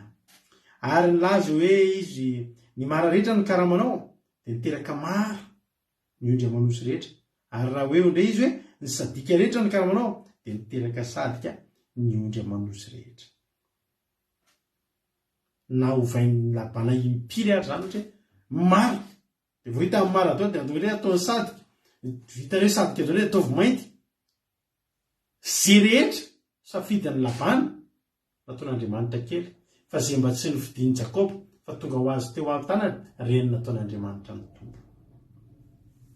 Halleluia. Dia nalain'Andriamanitra ny fananany rainareo ka nomeny ahy ary efa mbe amin'ny andro izay nikabana ny ondry amanosy dia natopoko ny maso ka hitako tamin'ny nofy ary ilo sadika sy mara ary sada ny lahy izay nikama tamin'ny ondry vavy sy jiosy vavy. Dia hoy ilay anjelin'Andriamanitra tamiko tamin'ny nofy ry Jakoba dia hoy ahy inty aho. Dia hoy izy mba topazo ny masonao ka jereo fa sadika sy mara ary sada ny lahy rehetra izay nikambana amin'ny ondry vavy sy ny jiosy vavy satria efa hitako izay rehetra nataon'ny Labana taminao. Andiny 10 mba mario amin'ny baibolinao amin'izay ty. Genesis 1:30 andiny fa 10 tia no lakile an'ity fiainan'ny Jakoba ity. 10 izany Andriamanitra Betela zay nanosoranao tsangam-bato sy ny voadinao tamiko mianga ankehitriny iala amin'ity tantika mody any amin'ny tranonao, mody any amin'ny tany naterahanao. 13 veriko izany Andriamanitra Betela. Andriamanitra iza hoe Andriamanitra Betela. Iverintsika ny Genesis 4:20. Genesis 4:20 no lakile amahantsika antitoro-teny ity androany. Genesis 4:20 nisehoan'Andriamanitra tamin'ny Jakoba tao Betela. Efa voatsodrano i Jakoba, voatsodrano ny rainy. Rehefa niala teo izy dia tsy nanana inana vakiko ny ten'Andriamanitra. Genesis 4:20 dia nivoaka avy tany Beriseba Jakoba ka nakany arana. Ary tonga teo fitoerana anankiray izy ka nahandro teo ny lokalina satria efa maty ny masoandro. Dia nakavato tamin'izany fitoerana izany izy ka nataony niondana dia nahandro teo izy. Niondam-bato, tsy niondam-bola fa niondam-bato. Izany hoe niainga, tsy nisy nininina, tsisy lamba, tsisy kidoro, tsisy tante, tsisy nininina, fa tonga teo amin'ny toerana izy dia natory dia nakavato izy nataony niondana. Saingy vato ny nataony niondana fa nahita torobe izy. 12 ary nanonofo izy. Ary indro nisy tohatra niorina tamin'ny tany ka indreo nisy anjelin'Andriamanitra niakatra sy nidina teo aminy. Nofo tsara be zany. Ary indro Jehova niseho teo ambony ka hoe zany Jehova Andriamanitra Abrahama alainao sy Andriamanitra Isaka. Ny tany izay andrinao dia omeko anao sy ny tananakao. Ary ny tananakao ho be tahaka ny vovoka amin'ny tany dia ena ny andrefana sainy antsinanana sainy avahatra sainy atsimo ianao. Ary aminao sy ny tananakao no hitahina ny firene rehetra ambonin'ny tany. Tanao, amin'ny alalanao no hitahina n'ilay Labana ao aloha ao. Misy mpanompo sampy be ao eo aminao, fa amin'ny alalanao no hitahina an'io. Tsy nitsodrano azy izany ny tatany. Ny tatany tsy nitsodrano azy izany, fa Jehova no nitsodrano azy. Andriamanitra hitany teo Betela. Ary indro izany momba anao ka hiaronao amin'izay lalakalehanao rehetra ary ampody anao indray amin'ity tany ity, fa tsy andao anao manam-panaoko an'ireo voalazako ireo taminao. Ary Jakoba natsara tamin'ny toromasaka hoe ato amin'ity fitoeran'ity Jehova fa zany tsy nararo. Dia raiky tahotra izy ka nanao hoe endre matahotra ity fitoeran'ity fa tsy afy ity fa tranon'Andriamanitra sy vavahadin'ny lanitra. Ary fomaraina koa Jakoba ka naka ilay vato nataony ondana dia nanorina azo tsangam-bato teo dia napidina 10 teo aminy. Ary ny anaran'izany toeran'izany dia nataony hoe Betela fa lozy no anaran'izany tany aloha. Dia vady Jakoba ka hoe raha momba Andriamanitra hiaro amin'izao lamba reko izao ary amin'ny mofo hoaniko sy lamba hitafiko ka ho tavavenina somatsara amin'ny trano ndraiko dia Jehova no Andriamanitra. Ary ity vady ity naroko teo tsangam-bato ity ho tranon'Andriamanitra ary izay rehetra nomenao dia omeko anao tokoa ny ampahavolony. Izao zany. Io ilay teny atsy aloha atsy. Rehefa nipotra amin'izay Jehova dia hoy Jehova tao amin'ilay Genesis 4:30 izany Andriamanitra Betela. Za le nampanonofy anao. Za le nampahitanao anjely niaka midiny. Tamin'ny fotoana io ry havana. Tsy tamin'ny fotoana nitsofany Isan-Karano any Jakoba. Fa tamin'ny fotoana natoriany teo io nahitany ny fitahiana anjely miaka midina mahatsiaro ny rahalahy Alain za amin'izay tia izay livraison. Teo le anjely niaka nidina io dia anjely niakatra naka ositra dia nampidina ositra tao amin'ny Jakoba. Dia nitafiana azy amin'izay le ositra. Niainga teo izy mbola tsy nanana ninina fa nomboka teo dia nahazo ositra ny fitahiana. Ary hoe Andriamanitra ny olona rehetra avy amin'ny alalanao manomboka eto hitahiana ny fiainan'ny olona rehetra rehetra. Nandray ositra izy. Niainga. Tafahoana tamina lehilahy anankiray mpanompo sampy matanjaka be atao hoe Terafima. Misintona harena, misintona fiarovana, misintona fahatsarana, mety ho fahombiazana rehetra rehetra. Ary ny akabetsahan'ny olona nanan-karena ka tsy mpivavaka tao amin'ny Baiboly dia nitazona ilay sampy atao hoe Terafima. Nisy fotoana ary Davida mpanjaka mba nanana an'io Terafima io koa. Hosea na ray am'ireo mpaminany kely reo dia anisan'ny nananatra mafy ny olona mba tsy hitazona terafima fa mahavery any amin'ny elo a ny fitehirizana terafima. Tafahoana ry havana ny andriamanitra anankiroa fa ny aiky ny olona nanompo any terafima fa tena tahiny Jehovah izy noho ny lehilahy anankiray misosiky ny fitahina. Ry havana, ny natonga ny Jakoba tena lasa tahin'Andriamanitra ohatran'io tsy noho ny lehilahy tao an-tranony rainy fa noho ny nandalovany teo amin'ny toerana anankiray ilay tendrombohitra atao hoe Lozy ka navadiny nataony hoe Betela satria izy hoe tena tramin'Andriamanitra ty. Ny dikany hoe Betela dia tramin'Andriamanitra. Ary za tena resy lahatra ry havana fa rehefa ny olona anankiray mandalo eo amin'io tramin'Andriamanitra io, ilabana ny tahin'Andriamanitra ihany izy fa fitahina nandalo. Rehefa lasa Jakoba dia lasa koa ny fitahina.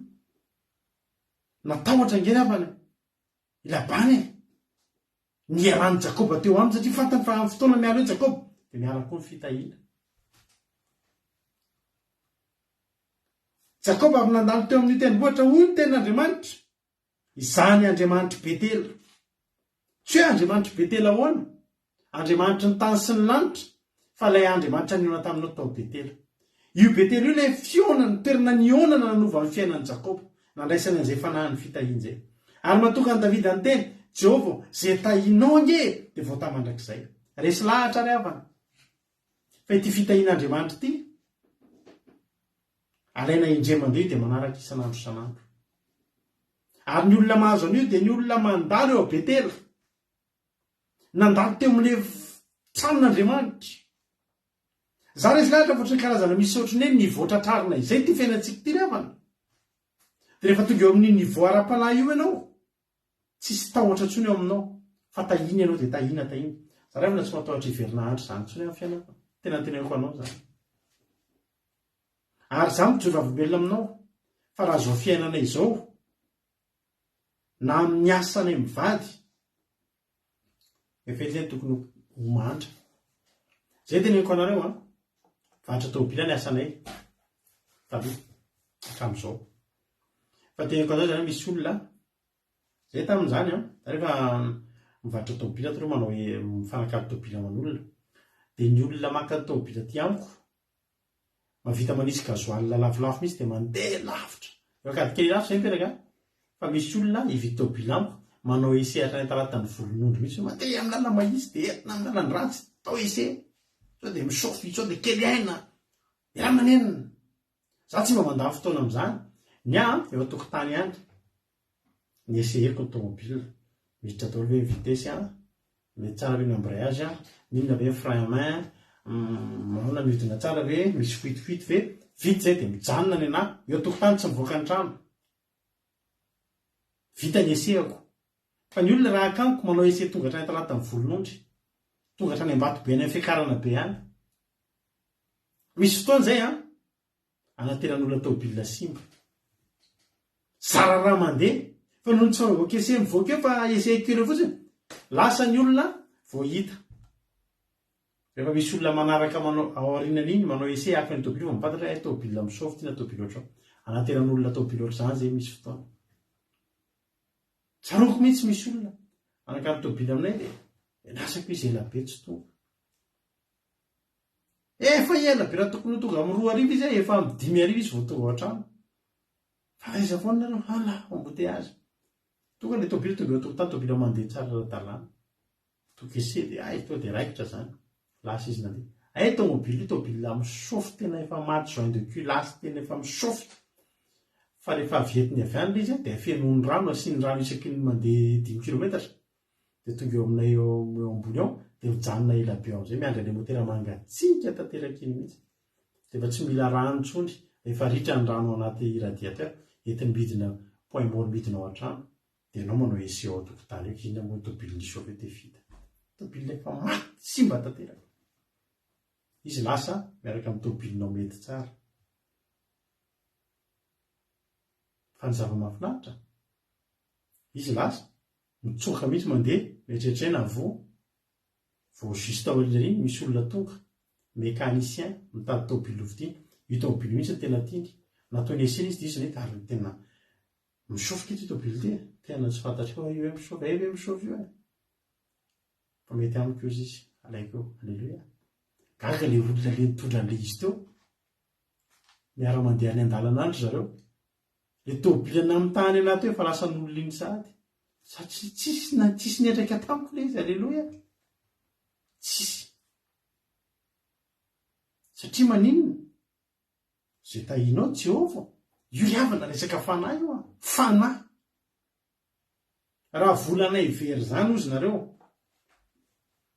mety afaka etretina hoe fivalalam-pandany ve zany hoe zay mantsy rehefa mivatra tôbily mampiavaka anay zay mivatra tôbily dia afaka lotsy kelikely tôbilinay fa be deabe ny olona tsy mandoa le ambom-bola any de tsita de any de tsita indrindra fantatry ny hoe mivavaka de reo hoe de hitory fa raha vola very betsaka fa ny zava-mahafinaritra de zao afaka mandefa saina zay hoe tena Andriamanitra ohatra hatramin'ny valalam-pandany hoe fa azo etretina na de valalam-pandany aza resy ny osy ny fitahiana satria maninona tsy nety nahantra raha ny vola very afaka mampahatra zay tsy mbola nahantra satria maninona vola zany apahany kely indrindra zany zao foana ny teninay mivady zay raha hoe amina fetsifetsena na azona zavatra eo aminay dia anatrehan'Andriamanitra hoe tombono anay satria zao Andriamanitra tsy maintsy hanonitra ny tsy maintsy hanonitra ny betsaka tsika reto ngira manaty tsika fetsifetsen'olona indraindray fetsifetsen'olona indraindray ary ny asa manao vendange za taty aminay dia za zany nangataka za tsy miasa sabata ho menina misy le olona tsy maintsy misy zany tsy maintsy nareo olona tsy roro miaraka manao vendange zany le mitango voloboko re mahafinaritra manao indraindray efa ho avy indray izy zao feno indray ty aminay zay mila zay te hiasa miasa 20 jours 15 jours ianao mahazo mihoatra ny karamanao un mois zay anao vendange mahafinaritra be manao indray sady miala voly mitsangatsangana manao sport fa teneko anareo noho tsy nanaovako andro sabata ozy nareo rehefa tonga amizay fizarana vola atsasaky ny volan'olona rehetrrehetra nefa ny raha ihany fotsiny tsy asa sabata fotsiny ihany tsy ny asa tadidiko mandraiky ty ny androany ray andro no tsy niasako tanatin'ireo 10 andro eo atsasaky ny vola azo ny olona rehetra ny vola azo atsasany malahelo any ala teo nangataka fanazavana azavainy tsara satria ianao tsy niasa tamin'ity sabotsy ty dia tsy maintsy anakarama olona ray hafa mihitsy zay nanaky ny nanananao dia misy fanazavana be n'olo le sabata tsy nanao atsasakarama ny azo navesatra kely any aminao ty hoe mba vokatry le asa natao fa zao tampotampoka teo nisy olona anankiray nivarotra zavatra valerana any amin'ny ataoko hoe andeha atao kaka ohatra aminareo ohatra zany hoe 500 € ny karama nomena ohatra hoa zany fa tsy teniko anareo le montant tena izy ohatra hoe nomena karama 500 € za ny olona mety nahazo 1000 €. Mbola ao anaty valopy tsara mihitsy le vola karamako ny fanena man'olona tampoka io olona indray dia manan-javatra tsara tarehy be valerana 1500 € any ho any mihoatra ny 1500 € raha ohatra ho any araiko aminareo fa izao io olona dia tena mila vola maika dia amidiny un tiers ny vidiny io le tonga zany dia ohatra le 500 € ako mihitsy amidy 500 € io teo zavatra io to dia le vola tao anaty valopy le azoko tarehy amin'le nametsifetsy to dia meko an'le olona azoko le zavatra zany hoe na ny olona ny karama tamin'le mihoatra n'olole avroeny amin'ny karamako zany tsy navidy ny zavatra tokony vidiko nefa le karama kely azoko taty afaka nividanako an'io tsy maty antoko zany tsika ramana satria nahoana atao anatytsika fa na ny fitahiana atao anatytsika zay tahinao Jehovah voata mandrakizay ny fitahiana zany tsy fifadikana ny azahoanan'izany fa fidiranao an-tranon'Andriamanitra misy olona tena mifady amina efatrandro ambany iny mba ho tahian'Andriamanitra tsy azonao amin'ny alalany fivadikanana tompoko ny fanahin'ny fitahiana fa azonao anatin'ny fidiranao Betela fidiranao an-tranon'Andriamanitra eo an-tranon'Andriamanitra any ny afaka pahitan'Andriamanitra anjely miaka-midina ary tao aorianan'io dia miaka-midina zay vavaka sanatry Jakoba. Ozy nanambavy hoe za hatramin'izay nangatahako ao ka tatelefony ka mangataka izy dia makatra ny anjely. Tonga koa dia tsy misy anjely mijanona zany fa midina mitondra ny valobalaka. Miakatra inona n'ilayny rado rakotsaramo mba ohatry mba handeha vakansy izy Jehova dia arehimeo anazy dia aleloia. Amen. Fanahy io le havana malala. Aza miteny anao ataovy izay atonga anao tafiditra satria nampatsivin'Andriamanitra zany Andriamanitra Betely. Zany le Andriamanitra le nionanao tatsy tao Betely le nanosoranao an'le diloilo hoe alleloia. Iny ny Andriamanitra nipotra teo. Mitsoka ny terafivo hoa. Tsisy dikany ka ny sampy neritretin'ny olona mpanan-karena azy rehefa tonga ny Andriamanitra Betely. Androany angatao hoe irotsaka ao tokantranonao niositry Andriamanitra Betely izay nanositra ny Jakoba ary abako. Miaraka amin'Andriamanitra zany nge avako malalaka tena mahafinaritra. Ozy izy ny tenin'Andriamanitra. Ozy izy dia Davida.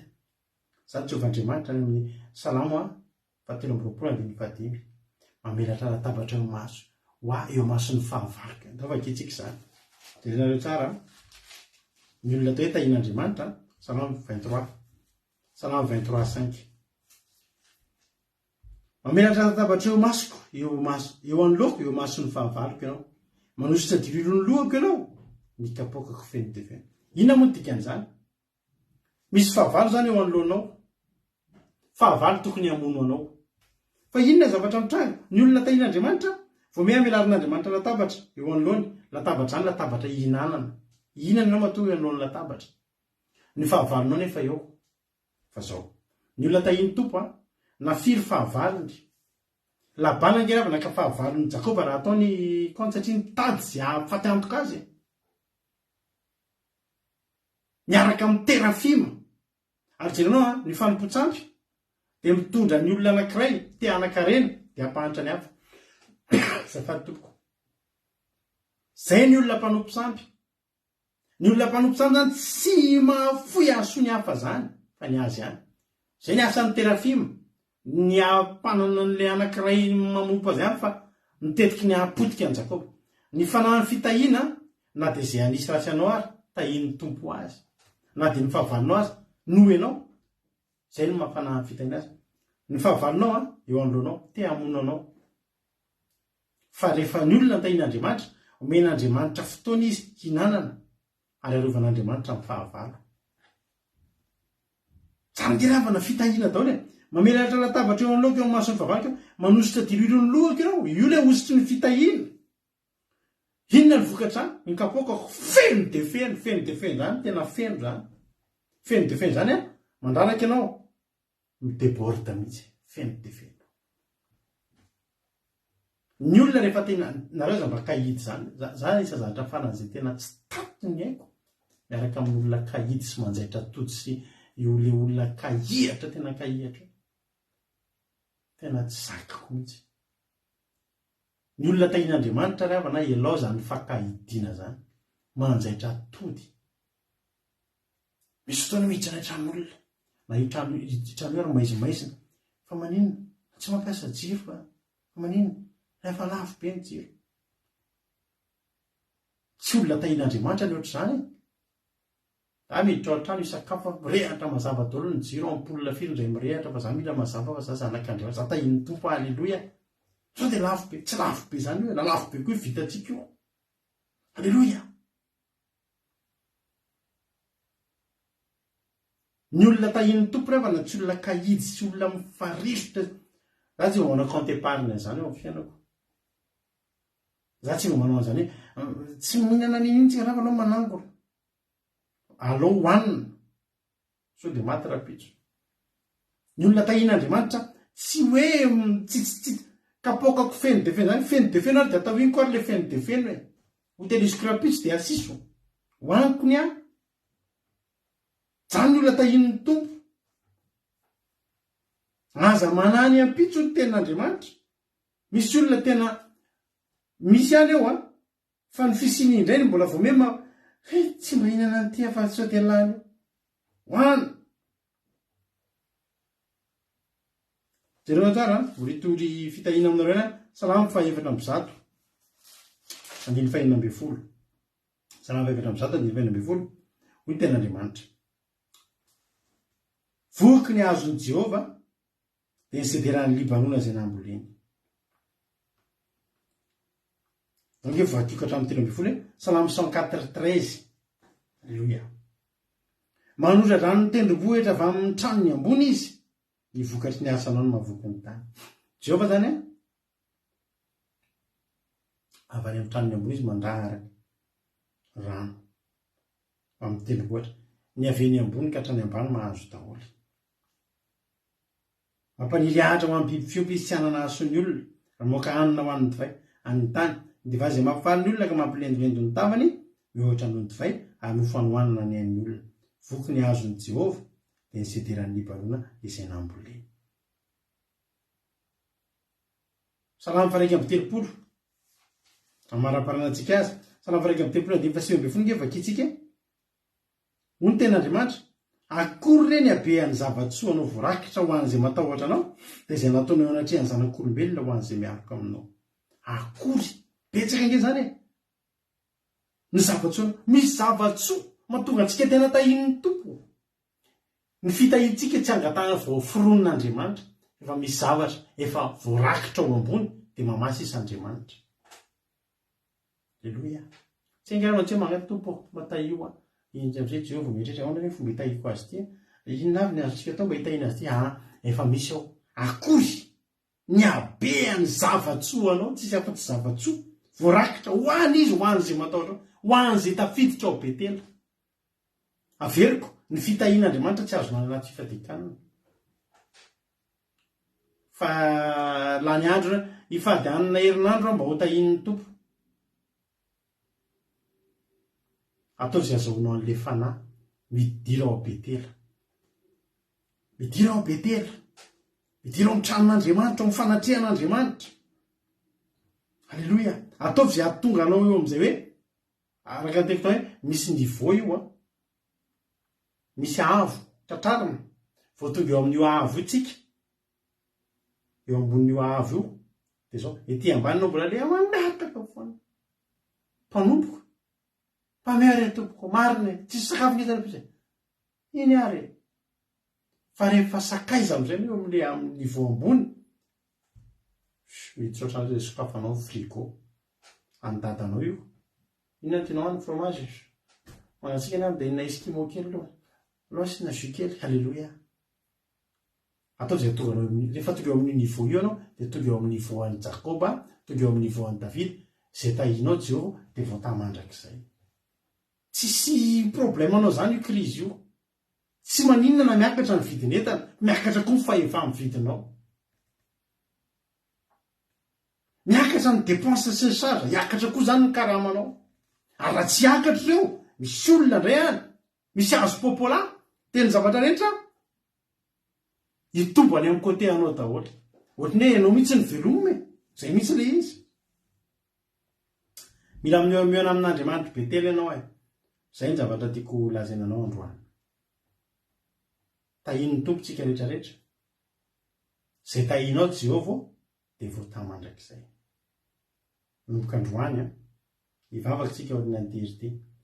Za matoko sy nino fa voainao zany afatra zany. Mila miditra ao Betela ianao. Ataovy izay hahatonga ny ara-panahinao tena androso. Fa hoy ny ten'Andriamanitra hoe katsao aloha ny fanjakako sy ny fahamarinako. Io ilay katsahanao ao Betela io. Fa rehefa tafakatra eo amin'ny niveau ianao, tsisy atahoranao zany intsony. Tena inoko fa ianao io zany tsy mba hangataka zany intsony hoe reto mba afaka, reto mba hiditra zao ny mpianatra. Ny ianao to dia misosa ho azy fotsiny. Misosa ho azy fotsiny. Aleona mbola tsy dia hitako hoe nangataka tamin'Andriamanitra taio Andriamanitra fa apiditra mpianatra, mafy ty apiditra mpianatra, mafy ty. Ohatry mandeha ho azy eo ihany. Zoroko fahavolombelona aminao zany satria zany ny ataon'Andriamanitra eo amin'ny fiainanay. Alleluia. Izay tahinao Jehova dia vao tamandrak'izay. Tsisy tokony atahorantsika, tsisy tokony ahitsika. Manoloana antsika misy fifaninanana amin'izao fotoana izao. Mampiasa terafima ny olona, mampiasa terafima ny olona mba hampanan-karena. Sika kosa maninona? Miditra ao Betela, miditra ao Betela. na dia mampiasa terafima, manompo terafima azy vao fampikasoka amintsika, tsy tsika no potehany terafima fa izy ary amboarin'i Jehovah amin'ilay tsara ny fiainana. Satria ny Andriamanitra Betela, Jehovah Andriamanitra ny Israely, Andriamanitra ny fitahiana sy ny fanambinana, ilay manana ny fanahy ny fitahiana izay arotsany ny tenantsika. Hoy Davida hoe fahasamina sy famindrapoana araka amin'ny andro rehetra iainako, ny andro rehetra iainako manaraka azany atao anatintsika izany, mba angatao zany androany. Ivavakatsika rehefa ao dia tena hoe tompo tena ataovy atao anatiko, ataovy midina atao anatiko zany osiky ny fitahiana, zany fanahy fitahiana zany dia tsy ho sarotra amiko ny apaiky ny olona manompo terafima, fa haitsy ny manao paky tamin'ny Satana ihany no mampanankarena sy mampiadana, fa manompo an'Andriamanitra ny fahamarinana dia mahatonga fitahiana. Ninona nataony Labana? Vadika fitahiana ho an'i Jakoba. Satria nahoana? Efa voatay io, efa tahian'Andriamanitra io, azafady dia voatay mandrakizay. Natsika izara-pahatsapana aloha ary. Mirohan'ny antsika hira, ka misy 2 na 3 aminareo dia izara-fahatsapana, ino ny kantoko afaka miantsonareo androany. Tsika fizarana fahatsapana kely androany. Inona ny nakasika anareo inona ny voarainareo tao anatin'ny toriteny dia afaka miantsonareo rehefa miantsonareo manana 2 minitra nareo mba hizarana inona ny nakasika anareo, inona ny tena mba voarainareo, inona mba tena tsapanareo tao anatin'ny toriteny. Ino ny kantoko? Misaraka anaty commentaire ino ny kantoko zay hiditra hizara fahatsapana tonga dia efa miantso izy amin'izao fotoan'izao dia afaka miteny izy mizara ny fahatsapana izay voarainy. Ndao rehefa misika rahalatojo izara fahatsapana izy manao an'io. Fitahiany tompo rahalatojo, inona ny voaray, inona ny tsapa, anao ny fitenenana. Jesosy Paskera dia mampisetraka ihany koa Zokisameva amin'ny toriteny fanampahery. Tena nakasika anao rehefa fizarana vaovolombelona ny Zokisameva ilay hoe rehefa tena mivavaka dia atiny rotaorina iny dia tonga dia miverina ny vato malala hoe nakasika. Dia nahafinaritra be anaty ilay tao amin'ilay farany vida teo mihitsy hoe akory ny apetraka ny zavatrinao dia raha tao amin'izay matahotra sy mihaloko aminao tena hoe betsaka marina dia manitra tokabenao misafidy mba ahoana ny tahinantsika efa hoe eo Andriamanitra mikoroko kely hoe ahoana ny tena rahalatojo rapitra fa efa efa tsy hay hoe firy fotoan'Andriamanitra nefa nahavitany azy efa tena hoe misafidy fotsiny izy dia tena hoe tahin'Andriamanitra marina izay tahinao tsy hoe tepotahatra amin'ny farany tena raisiko ampinoana be mihitsy zany manaraka anahy mihitsy ny fitahiana amen. Halleloia. Tahin'i Jesosy daholo. Halleloia. Misaotra tojo akasitraka indrindra dia tahian'ny tompo ianao, anaraka anao ane misy ny fitahiana hitoetra anatinao ane fitahian'Andriamanitra. Fanahy fitahiana raisitsika zany androany ho tahian'ny tompo tsika menakavy. Sao tsika piditra olona anankiray indray izara fahatsapana manaraka ranavavitsika Erika Raka izara fahatsapana. Inona ary ny fahatsapana voarainao tao anatin'ny toriteny Erika? Jesosy Paskera dia midikatsika ny fitenenana dia tanjaka kokotra tsirairay azy ny tena fahatsapana azy fiteny teo dia ny hoe ny teny Paskera hoe ny fidiradika an'Andriamanitra nakile amin'ny fitahiny. Zany asika zany tsy mila fahazavatra fa ny famakian'Andriamanitra fanatonatsika an'Andriamanitra dia kokoa.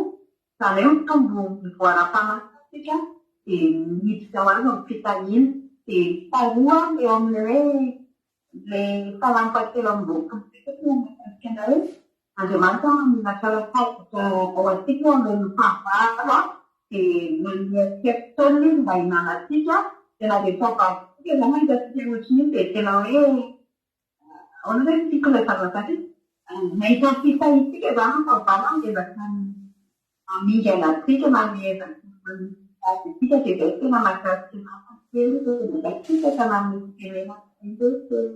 Halleloia. Makasitraka Erika dia tahian'ny tompo ianao dia Andriamanitra manakireo-pasaona hamaly fitianao. Fa tsika piditra olona anankiray indray izara fahatsapana izoky Zokiama indray mizara fahatsapana amintsika eto androany. Tahian'ny tompo Zokiama, inona ary ny voarainao androany? Misaotra pasteur manome fitenenana tain'i Jesosy tsika tsirairay avy tain'i Jesosy pasteur ny tena nakasikana tamin'ny ten'Andriamanitra teo alleloia fa raha ohatrany hoe misy zavatra miseho zany eo amin'ny fiainanao nefa anao fa efa mpanompon'Andriamanitra dia ohatrany hoe mieritreritra hoe valalam-pandany ve ty sa hoe ahoana nefa ny ten'Andriamanitra teo ao anatin'ny zavatra miseho nefa misy olona koa kakasihan'Andriamanitra any ambadika any anome anao fitahiana dia tena hoe dia raina Jesosy tena mahakasika be aminazy ten'Andriamanitra zay izay ny hoe izay tahinao Jehova ho voataha mandrakizay ary tena iainako izany dia manainga antsika tena hoe tena fikiro any Jesosy fikiro any ten'Andriamanitra dia rao fa tena hoe mivoaka amin'ny fitahiana tena hoe izany ten'Andriamanitra izany tena hoe tanteraka amin'ny fiainako ary tanteraka aminao ihany koa dia voninahitra ao an'Andriamanitra rery any alleloia amen. Alleloia misaotra zokiama nizara izay fahatsapana izay tahiny tompo zokiama farany ary mbola misy olona anankiray ato izara fahatsapana ihany koa ndao mpazotsika nynavavitsika tiana rakotoary zaka inona ary ny fahatsapana azonao zaraina androany talonabavitiana. Keretraritra dia misaotra pasteur manodikidina ny fitapana hitako teto sy ny teny pasteur ny teny teo zany tena tena hoe nalilaka anahy tena hoe nakasika be anahy le hoe efa mpanompon'Andriamanitra tsika rehefa malala tena manaja an'izany tena hoe mpamarinana dia tena hoe miraraka amintsika ny fitahian'Andriamanitra tena hoe miraraka raha nagotran'iranombolo itsovavolombelona kelanareo androany sy hatramin'izay ny anarahako an'ity fivavahana dia tena tsy napaty antoka azy hatramin'izao dia tena nazahoako sy ny tena hoe fitahiana fahasoavana ny zanako mivadika ary izany manokana androany izay mivady dia tsy amin'ny nanambola mivadika nahazo fitahiana dia za koa mitantara namonjy olona nanambo trompero androany eny ozy nareo valym-bavako midevana iny dia nanjodona varavarana dia misy olana miresainy trompero dia mbola mitafo ireo izany ny fitahian'Andriamanitra rehefa malala dia manasanareo akato tenin'Andriamanitra tsy mpamarinana fa izy ny lalana fiainana mandrakizay misaotra pasteur amen alleluia. Alleluia mankasitraka indrindra nranabavitsika tiana rakotoary zaka tanaty izay fizarana fahatsapana izay misy zavatra ray ty mba tantariko anareo tsika izay mifanerasera amintsika rehefa tanatintsika ny fanahany fitahiana dia tsika tsy voatena mitory an'izany tsika tory isan'andro vola voatahian'Andriamanitra fa ao anatintsika ny fanahany fitahiana indray andro nisy olona teto manaraka fandarantsika nandritra ny fotoana fohy io olona io teto andafy nanana problème be io olona io rehefa nanana problème be io olona io dia saika voaroaka ary lasa tsy nanana itoerana tsy nanana trano voaroaka efa saika lasa tsy nanan-kelofana teto andafy teto fa zao nentina mbavaka ainga ny olona io ny tsombadika ry havana ny tsombadika ny groupe ny olona nandroka anazy avambadiny ihany satria maty ny vadiny fa reo olona nandroka anazy saika mono azy reo nandroka anazy no nodidin'ny fitsarana hizara ny fananana eo ampelantanana izay valana 300 000 €. I 300 000 € io dia lasa mizara telo dia nahazo 100 000 € izy. Hitany hoe fitsivadian'le zany zavatra zany ny olona mbola tsy mba afaka ela be kory fa rehefa niona tamin'ny tena sahako jorovavom-belona aminao fandarantsika ity dia misy fanahany fitahiana ato joroko vavombelona aminareo zany tsy voaisangera aby na raha ny fitahiana aminareo tadidiko misy anababo zay teto tsy anasa ny vadiny izy koa tsy niasa fa tsy nety zarizary le asa dia inona ozy nareo nisy avany akaiky nalafo trano dia tamin'ny voalohany nanome anazy 30 000 €. Mety mora eto ary zany midrereto indraindray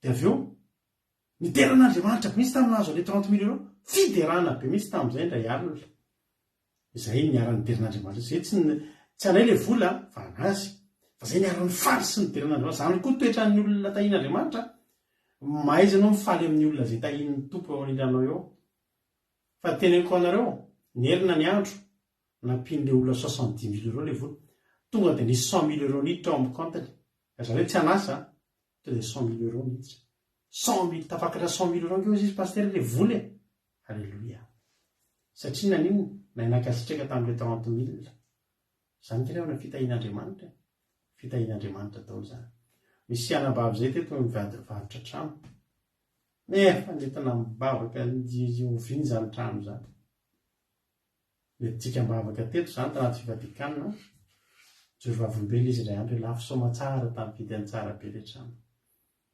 zany fa na fitahiana daholo natonga n'izany rehetrarehetra zany fa tsy ninakory anao hita anankiray tsika dia vavakintsika orinan'izay dia vavakintsika rehetrarehetra dia vavaha ny finoana fa ampidin'andriamanitra anatao zany fa na ny fitahiany zany ho tahiany tompony itsika rehetrarehetra ataontsika tirtia ho voninahitr'andriamanitra dia vavakintsika ao arinan'izay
amen jesosy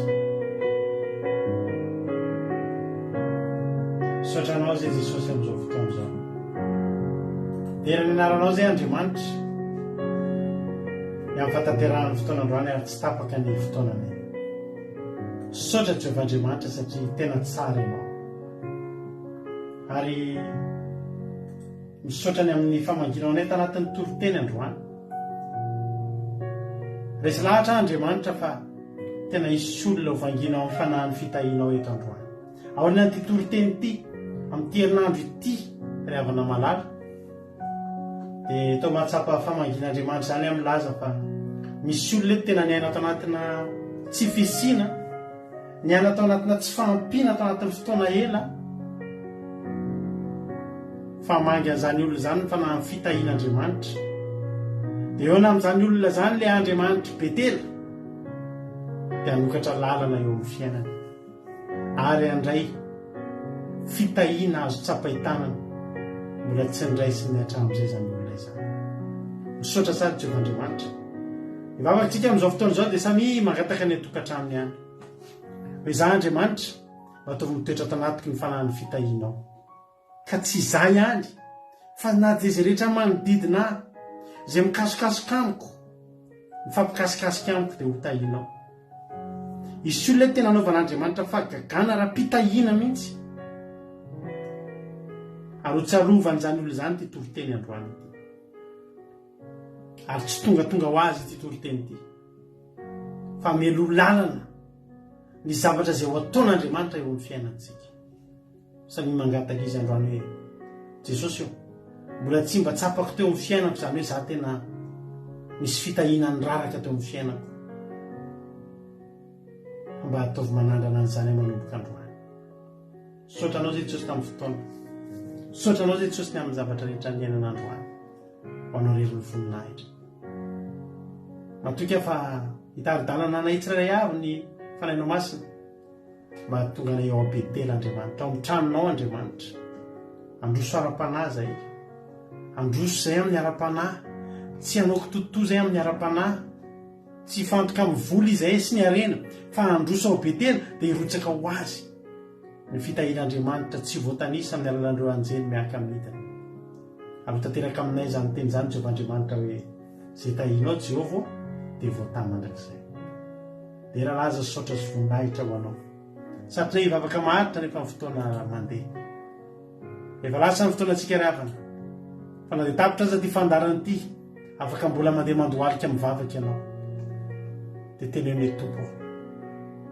mba vangio aho amin'ny fanahin'ny fitahinao andriamanitra dia votsiny satanako safatro amin'ny rahanao jesosy kristy tompony sabata tsy afaka hitsaingo ka raha dia litera ray tamin'izay nafavy teto androany tsy afaka angalatra ihany koa ny vokatry ny torotena amin'ny fiainan'ireto olona ireto fa ny devoly tsy afaka manakana ireto olona ireto tsiditra ao betela ary andray an'izany osotry ny fitahin'andriamanitra zany ianaranao jesosy ny angatahako izany vavaka izany halleloia amen araka nyteny taminao teo hoe efa lasalasa ny fotoanantsika fohifohy ny vavaka afaka nataontsika fa afaka mbola mitoy mivavaka ianao tokantrano ao fa amin'izao fotoana izao dia hivavaka ho an'ny firenena kosa isika ampandrositsika ny vavintsika iama hivavaka ho an'ny firenena angatahako mba hanapaka micro isika rehetra atao anatin'ny appel fa hivavaka ho an'ny firenena ry nabavy iama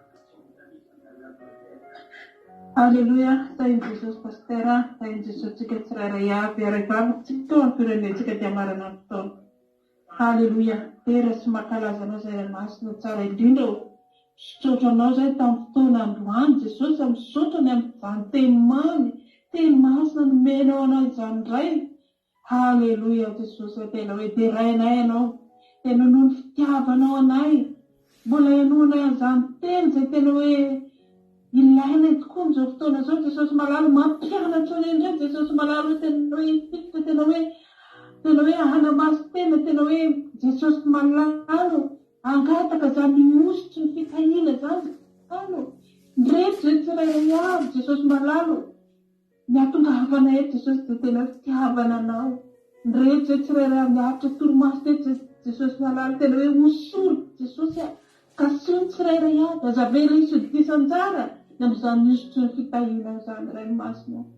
Reto ny tsirairay avy Jesosy malalo izay nanandratra vavaka teto, izay mangetaeta zany misotro ny fitahina izany, tena hoe ho tanterao aminy Jesosy, ho tanteraonao aminy, ka tena hoe rotsaka amin'izy ireo izay mbola tsy nandray Jesosy malalo, na faharasitranana izany, na ositra arabola zany Jesosy, ny fiaina ray manontolo Jesosy malalo, tena hosody Jesosy malalo, tena hoe tsy ho amin'ny hafa, ho amin'ny ankonany, ho amin'ny manodidina azy amin'izay rehetra araka ny teninao teo Jesosy, fa zay kasokasoany reto mpanomponao reto Jesosy dia tena hoe hirotsaka ny fitahina, tena hoe ho feno izany fitahina zany Jesosy malalo, dia sotranao zay Jesosy, tena hoe mbola ampiredaredao aty anatinay any Jesosy ny fitiavana anao, ampiredaredao eo amin'ny fiainanay any Jesosy malalo, angetaetana hoe amin'ny firy fotoana, amin'ny firy Jesosy malalo, miay aloha ny teninao, angetaeta foana Jesosy malalo na amin'izany teninao izany, satria tena hoe fitahina ho anay, tena hoe hampandroso anay, tena hampifikotra anay aminao n'izany teninao izany, dia kasiny tsirairay avy atoero, tena hoe fikotra aminao. Misaotra Jesosy malalo, misaotra ny amin'ny fotoananay androany, tena hoe hiditeranay anao tokoa fa tsy tapaka Jesosy, na dia vohetsiketsika ary indraindray Jesosy malalo, tena hoe derainay anao fa tsara ianao, mbola tiavanao anay, nitehirizanao anay, tiavanao anay mbola nahatanterahany izany teny izany. Misaotra tamin'ireo mpanompono nitondra fotoana androany, misaotra Jesosy ankehitriny izay hitondra mbavaka koa amin'ny firenenay izay tena hoe tsy miafina aminao Jesosy, mbola ao anatin'ny fahoriana Jesosy, ao anatin'ny tsy fandriampahalemana Jesosy, miseho any ady hatrany Jesosy, tena hoe ianao irery ihany azonay Abraham, ianao irery ihany azonay atsony, ilay tananao tsy fohy fa mahavonjy Jesosy malalo, tena hoe kasio izany firenena izany, hitodika aminao marina, ireo mpanomponao izay efa mitory ny teninao, izay efa mamory endrikeninao, tena hoe atoery marina izy ireny, tena hitondra anao amin'ny fahamarinana, mba tena hiovana izany firenena izany Jesosy malalo, ao ny tsy manaka alofana, ao ny jadiny aretana, ao ny tsy manaka alikohanina, ao ny arin-tsindrasonay isan-karazany voasazy amin'ny zavatra tsy natao any am-ponjany Jesosy, zavatra-dratsy rehetra ny miseho hoe apetraka ilay tananao izany firenena izany, entinao irery ihany afaka mamonjy, ianao irery ihany afaka mitsinjo reny madinika reny, ianao irery ihany afaka manova amin'ny fonony tsirairay avy, tena hoe hitodika aminao marina Jesosy, dia voninahitra no atolotra anao, misaotra tamin'ny fotoananao teto androany, raha hisaraka eto izay amin'izao fotoana izao Jesosy malalo, izay misaraka fa ny fahasoavana sy ny fitahina anjoy anay amin'izay tokantranonay tsirairay avy, ny anjelinao masina toby manodidina hiatrika torimaso amin'izao fotoana izao, ary mbola apetraka eo ilay tananao sahady maraina rehefa vaovao, raha mbola tsy tonga amin'irao lanitranao. Misaotra ray masina tsara indrindra, voninahitra teo atolotra eo anao mandrakizay. Alleluia, amen. Alleluia, mankasitraka indrindra ny zoky amintsika tao anatin'izay vavaka mamy, tena matsiro kosa ilay vavaka ihama. Andriamanitra manaka pasoavana marifity anao dia tombosa dia mitombo fahasoavana. Tapitra fandarantsika, tsy asisika resaka lavabe zao efa atandro mahery tsika ny teto. Ramolatsika ny andro lanitra tsy dia honeto tsika rapitso amin'ny sivy ora sasany ala miaraka amin'ny toro-teny hafa indray. Mahereza tahiny tompo dia tapandriamanitra daholo ary dia manoroka mamy antsika rehetrarehetra dia rapitso indray tsika mihoana. Ny fandarantsika ny tapitra fa ny fiarahantsika tsy tapitra raha miditra mihaino ny akiradio anao mandeha andro aman'alina. Isaky ny isan'andro misy totezaky ny adiny telo amin'ny ray amin'ny efatra amin'ny fito amin'ny folo maraina, rapitso amin'ny folo maraina avenao zao fandaran'izao no mbola te hihaino anao amin'ny ray amin'ny efatra amin'ny fito hariva ihany koa mbola misy. Tahiny tompo daholo akiradio.radio12345.com akiradio.radio12345.com dia samia mandray fitahin'Andriamanitra daholo tahiny Jesosy daholo. Amen. Misaotra anao nahatrany hatramin'ny farany. Alleluia.